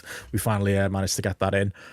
Like, just, getting to go with that level of detail, and hopefully it'll be Garrett's podcast of the year, because, like, it's that Garrett nod of approval, isn't it? But, like, getting Garrett to not only, agree, but also, like, go back and enjoy and love those matches and come out with a new favourite wrestler in Nigel McGuinness that he didn't have going in. And hopefully, there's some people out there that felt that way who did the homework with us as well. I actually do think that was our best work this year. But my favourite, LAX. Story of LAX versus LAX, Matty, the most fun podcast to do this year. And I bring it up because I think Simon got up to it in the patrons section. Yeah, on the he Discord. posted a picture of King, didn't he? Yeah, he posted. I think it was the playlist he posted. That was the most fun I had all year doing a playlist. Like, the show itself was brilliant too, but like just watching that stuff back, we did it in real time, didn't we, JP, Richie, and all of that stuff, and the street fight and Conan and going back and forth with Eddie Kingston, cutting all those promos. I actually think I want to mention it because I feel like it's probably a subject, it being a TNA storyline that maybe wasn't for everybody and maybe not everybody listened to. But, like, honestly, do yourselves a favor. Watch that YouTube playlist. Don't get put off by Scott Steiner turning up at the start. It's a 5-minute detour. We get to the proper stuff. Once King comes on screen, Matty, we're off to the races. And I do feel like, in that podcast, hopefully we harness that energy because I absolutely love that show. So that's probably... So yeah, I've got probably a best performing, a best in content, and just a favourite. So I went with 3. How about you, Matt? Yeah.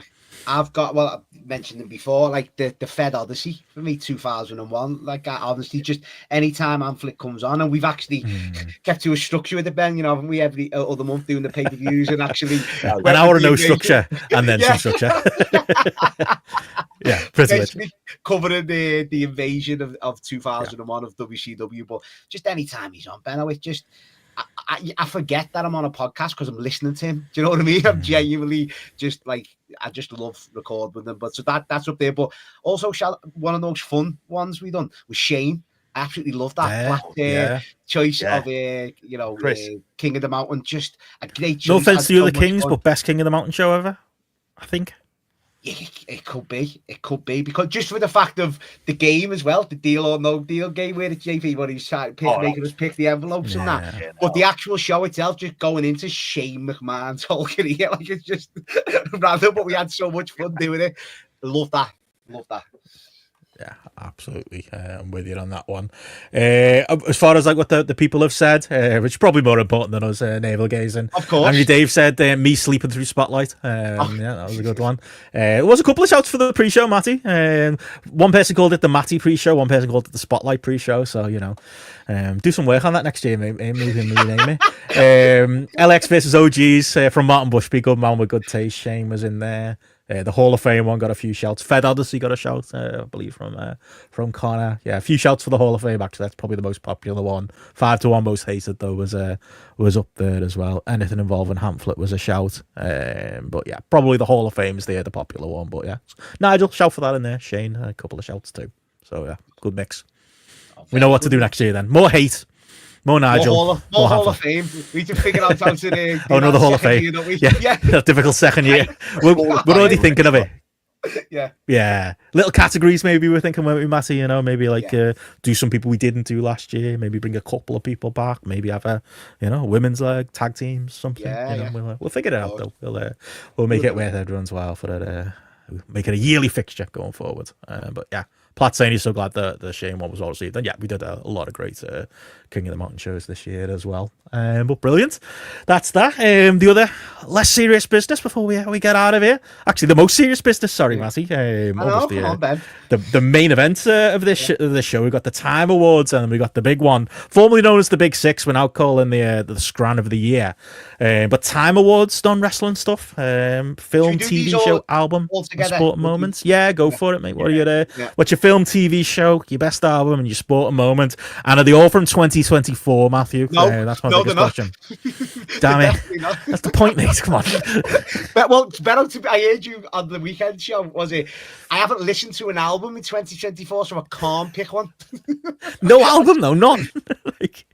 No album from 2024. Oh, from 20. Oh, so I get what you mean. Yeah, okay. Yeah, fair so enough. The one I've listened to the most this year is the Stone Temple Pilots Purple album. So that's my album of the year. I went with an old choice last year as well. So that's my favourite album of the year. Favourite film is from 2024. As I go on my Letterboxd, I think I've seen about 3 films from 2024. I'm going for Bike Riders, JP, which I absolutely like. That's one of the only ones I've seen. But once again, when you watch the trailer, you're thinking, all right, it's Motorcycle Gang, and it is, but it's, I forgot that was this year.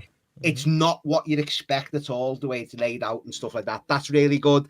My sporting moments was when the Reds beat Chelsea 1-0 in the League Cup with the kids, JP, all the youthful lads in there. Van Dijk getting the winner there. I had to think of other things, but that topped it up. Just how excited I was when we won that, even though it was only the League Cup. But as again, with the kids on the field. And TV show, I've left blank, lads, because I don't watch anything on TV. I watch YouTube.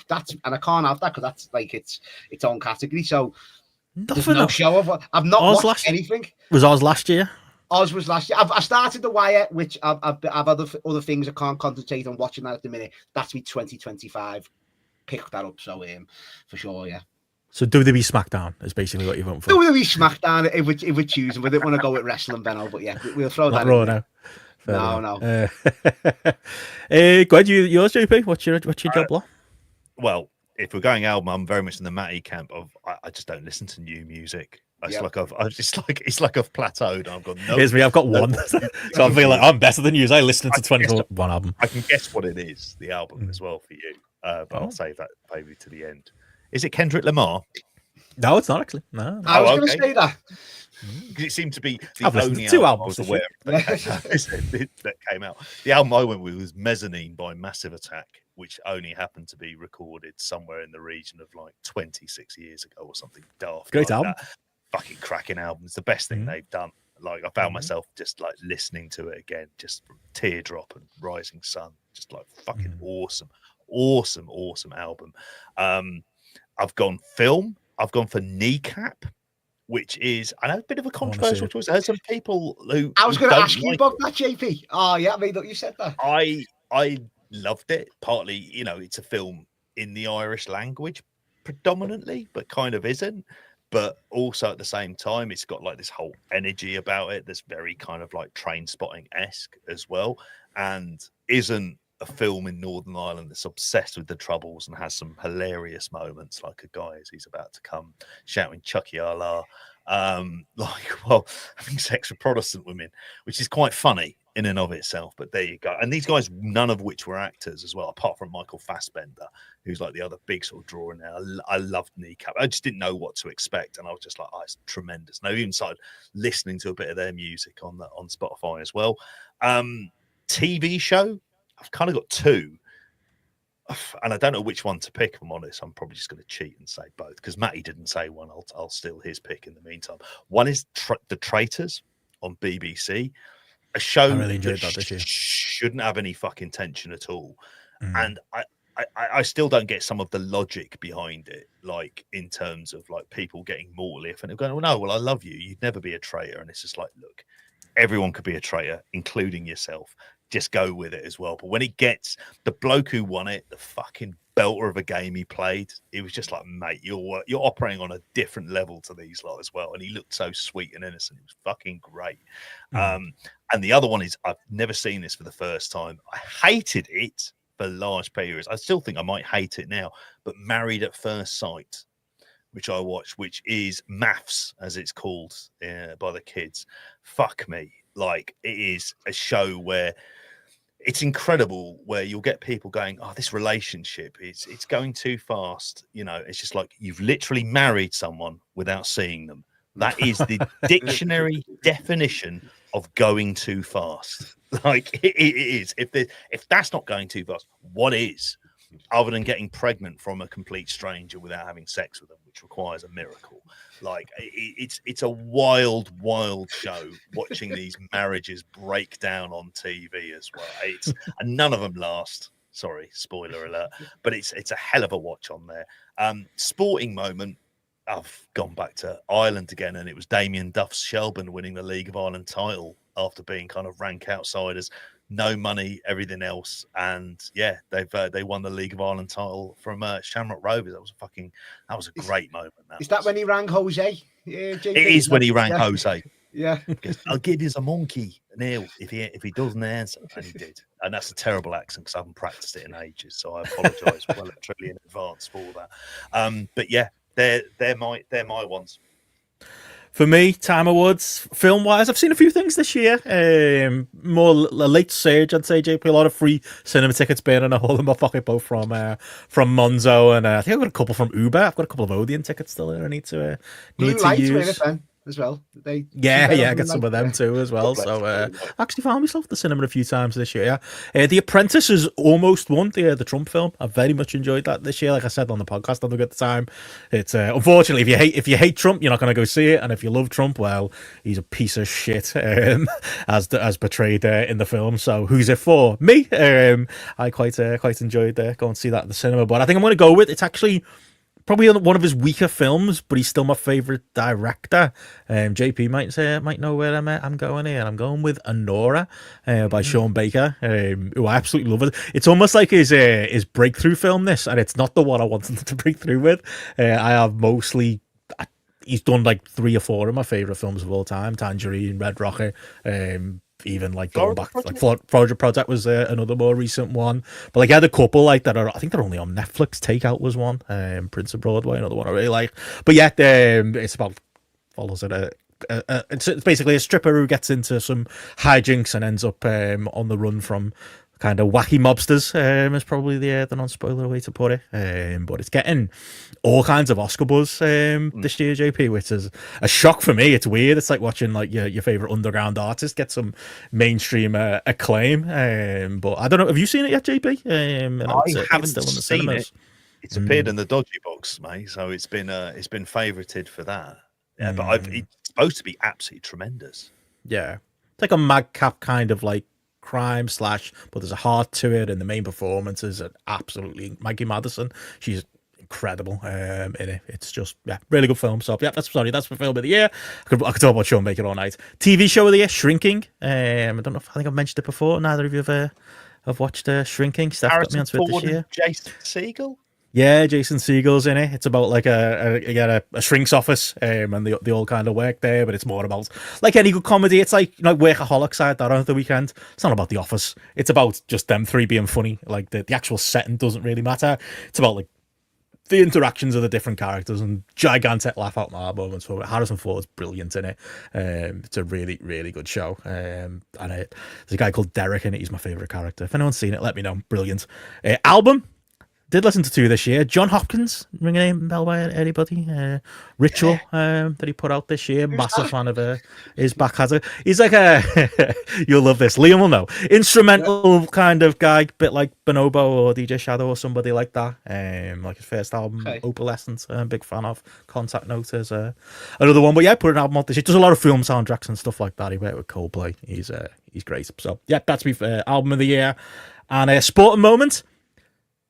Andrew Ogden's rise in FPL to the rank of, what is he, like 2000 or something like that? That is my sport moment of the year. Andy, win it for all of us. At least be number one at Christmas. That's what we want. Andy Ogden has put us all to shame this year. Mr. Chips has shown that it is in fact the right way to do it. Taking all those hits are paying off, and it's wonderful to see. So yeah, Andy Ogden taking over the FPL. That's my sport moment of the year. That's absolutely cracking moment there. I have to mention a couple of horror films there for Matty. One of the ones that's mentioned that you need to see is Long Legs. Okay. Just I'll do a catch up with this. I'll do a catch up next year for sure. I still haven't watched Maxine, but it put me off the reviews that it got. Like I loved X and Pale in that trilogy, and Maxine got a bit of a panning, but I will have to watch it to complete the trilogy. And In a Violent Nature, which has one of the most creative death scenes you'll see. It is. I love that, JP. Well, before we get out of here, the peak of the Grappies every year, Matty. We always like to end on a high before we get to the negative stuff in the Patreon show. Scran of the year, as I say, we're calling it. Matty Edwards, it's your award. I'll let you go first. Give us your crisps, your chocolate bar, your food establishment, your soft drink, your beer, and most importantly, we'll build up to it, your meal, aka your Scran of the year. And this is all of the Grapple pre-shows running together here. Can you imagine you've got a lot of contenders for some of these? Oh, for sure. But this is all what I've had.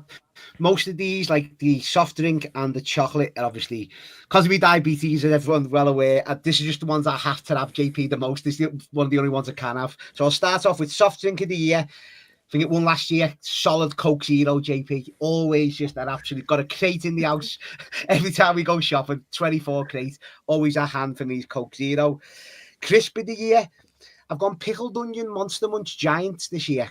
I mean, I don't have them every week, but when I treat myself, I go with a nice big bag of them for sure. The usual ones I've gone in are like, what are they like what are they called? Like the chickpea crisp and stuff like that, the healthy-ish type of crisp. But different proper, unbelievable. But proper crisp, I've got to go for the Monster Munch. Chocolate bar, not really a chocolate bar, but kind bars, the nut bars that I can have with a bit of dark chocolate at the bottom or a bit of caramel chocolate. Me beer of the year, and I've got to save this. It was from last night, lads, and I'm way on this, Benno. Lark Lane, couldn't believe it. There's some actually good pubs on Lark Lane these days. Genuinely is. It's a good place. It's always been good pubs on Lark Lane. No, but it's up this game even more now, Benno. And he was this, and because what you guys and Kiwi as well, I've got to give a shout out to him, getting me influenced on these new. It was a hazy pale ale called Sea of Dreams. It was fucking lovely, mate. Oh, it was like pineapple, mango-y, citrus. Oh, it was unbelievable. Neptune Brewery, is it? Maybe make it. I'm Oh, not too okay. sure. Yeah, I'm getting I involved do now, recognise lads. that, yeah. Yeah, it's really, really nice. Like I had 2 pints JP last night, and I was blown away by it, mate. Genuinely, like it was. Yeah, I So feel like I've nice. seen that somewhere on Drop, but I can't think where. It's like the yellow anchor, isn't it, on the blue Yeah. background? Yeah. Oh, nice, Okay, chef. all right. But yeah, change man. My food establishments of the year. Not a Corona. You're not gonna like this, Benno. Is Raising Cane's. It's my favourite.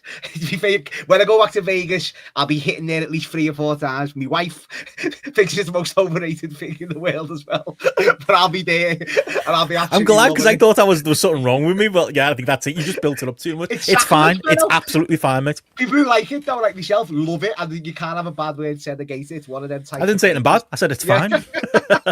That is saying something bad. But I build up to me favourite meal of the whole year. As you say, on a technicality, it should be the Raising Cane's chicken, but because I've given that as my establishment, it's another Las Vegas based. It's the barbecue pizza that I had in Evil Pie in downtown Las Vegas. Unbelievable pizza in there, guys. Genuinely, just the best, biggest slices. Just unbelievable. I think I had about 4 slices, JP, in the end, but the barbecue one was fucking unbelievable stuff. So if everyone's hasn't been and they're going to the WrestleMania or then go downtown Vegas, Evil Pie, got to check that place out. Downtown Vegas is the best anyway. Don't need an excuse, but yeah, I've seen it on like Vegas like must try and stuff like that on YouTube. Like a dive bar. It's a boss place as well, but it's obviously known for. Would they do me a cheeseless? I can only find out one way. You might get out there if you ask for one of them. How about you, JP? Let's do it. Crisps, chocolate bar, food, establishment, soft drink, beer, and meal. What's the scrum of the year for John Paul Houlihan? Okay, so I'm going to go with beer. It's the universal choice. You can both guess entirely which one I'm going to go with, and it's Guinness. It's always fucking Guinness. It always will. That's why there's none left. Guinness. Can't get it anymore. It's gone. Fucking struggle to find it. I don't know what is happening with that as well. But I even had a nitro surge bought from the in-laws for my birthday, which a couple of teething problems. It creates inexplicable bubbles on top at the very end, but it was just lovely being able to pour a Guinness that way. And I don't drink a lot indoors, but Christmas Day, that's what I'll be drinking. And if you ever meet God, if there is a God, that's what you'll smell on his breath. So yeah, I would always have Guinness being in there as well. Soft drink.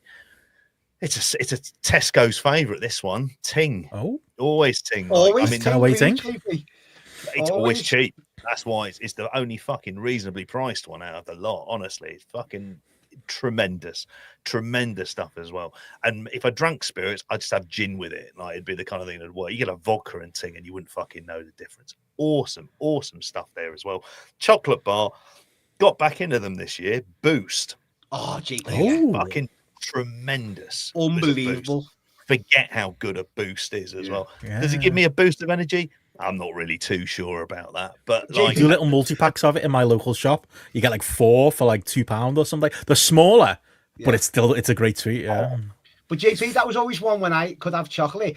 You'd see if you were hungry, you'd get a boost. You wouldn't just have that as you know what I mean. You get chocolate to because you want to taste the chocolate. But if you're hungry, they used to fill me up because you were that like everything in it as well. Love them. There's so much going on inside a boost. You're like all your 5 a day. It was. There's biscuits. There's everything in there, mate, to tell you. Guarana. It's got in there as well. It's fucking all sorts going on in a boost. Crisps. This one was, and I had to go for it as well, partly because it was in Home and Bargains, to use your parlance as well. But the bullseye crisps, I knew that was coming. They were proper fucking like. Do you know what they were? Are they the greatest crisps of all time? No. However, if you're in a pub, they're the crisps you want to be fucking buying because they felt like I was like, oh god, I wish I had a pint to go along with these. They were that type of crisps. No scrimping in the flavour department. Whether or not you liked it, that's down to personal preference. But it was doing the work, and they didn't shortchange you on the flavouring. Meal and food establishment. I'd speak to Vicky about this one. I was like, what's a great meal we've gone to? Because to be brutally honest, we've not had much chance to kind of go out a lot of the time. What with all the kids as well, but we did go out and watch. It was the comedian, was it Paul Smith from the Hot Water Comedy Club, who I know you two both absolutely love and adore, and is a local here in Liverpool. He says taking the absolute piss. We went for a lovely Thai meal beforehand. and it was like a combination of like kind of like chicken Penang, various type of dishes that they had delivering in those little pots as well. And that's from a place called Thai Kun, which is, I think, a chain of sort of Thai restaurants. And it was just absolutely lovely. And it felt like a big treat because we don't often get and it was just before Molly was born. So it was at that point as well where a baby could be being born at any given second as well. And we went in there. It was, yeah, maybe the danger added to it. I don't know. It could have added to the taste, but between those two, they're the two that I'd go with. Good shouts. Love it. Get a good time meal to worth its weight in gold. But yeah, for me, crisps of the year, old but a goodie, flaming hot Cheetos. I'll go with. In the fridge, Ben, as always. Of course, ice cold. Always better. Stop it. There's Monster Munch variants that my shop gets too, but I prefer the original with the Cheetos. And again, I only found out they didn't have cheese in them like 3 years ago, so they're still new to me. Love them. Chocolate bar, I struggled most with this one. Nothing new this year. I just went with and again, does it count as a chocolate bar? I don't care. Maltesers. I was thinking, what am I most looking forward to at Christmas? If somebody gives me a selection box with the Maltesers in, I'm right into them first. Especially when you get the glitter ones.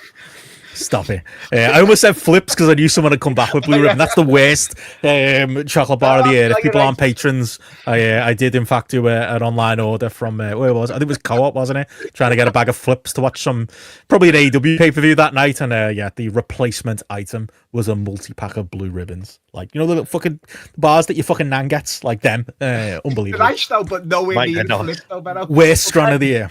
Can I tell you though, that's one thing I desperately miss at flips. They're unbelievable, mate. They don't seriously. Caramel ones as well, especially. White ones, Benno. Soft drink. Again, this is a great preview for anyone who doesn't listen to our pre-shows. Mixto has been a constant this year. I've got to go with it. It's been my old reliable. I prefer it now. I got Vimto the other day, JP, the other week.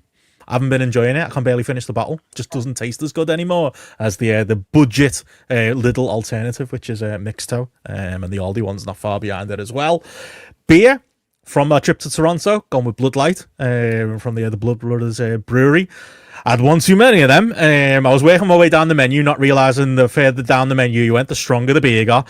And then we met John and Way later on, who were Stone Cold Stober, who I'm sure, hopefully I didn't make a show of myself in front of. It was a night. But yeah, that was and a great wrestling show was watching the Blood Brothers Brewery go. If you're ever in Toronto, cracking craft beers, wonderful place. Food establishment, speaking of that trip, because all of these are coming from this trip now, Matty. Denny's. Never been before in my life, and just I wasn't even when my meal came. I said to you, Matty, I think I was live in the group chat with you and Hamflet, going, "I'm actually not sure on this." And then the bill came in; it was like £3, and I was like, "Oh, I get it." So next time, I'll just order 3 times as much food, and it's Wetherspoons, but for Americans.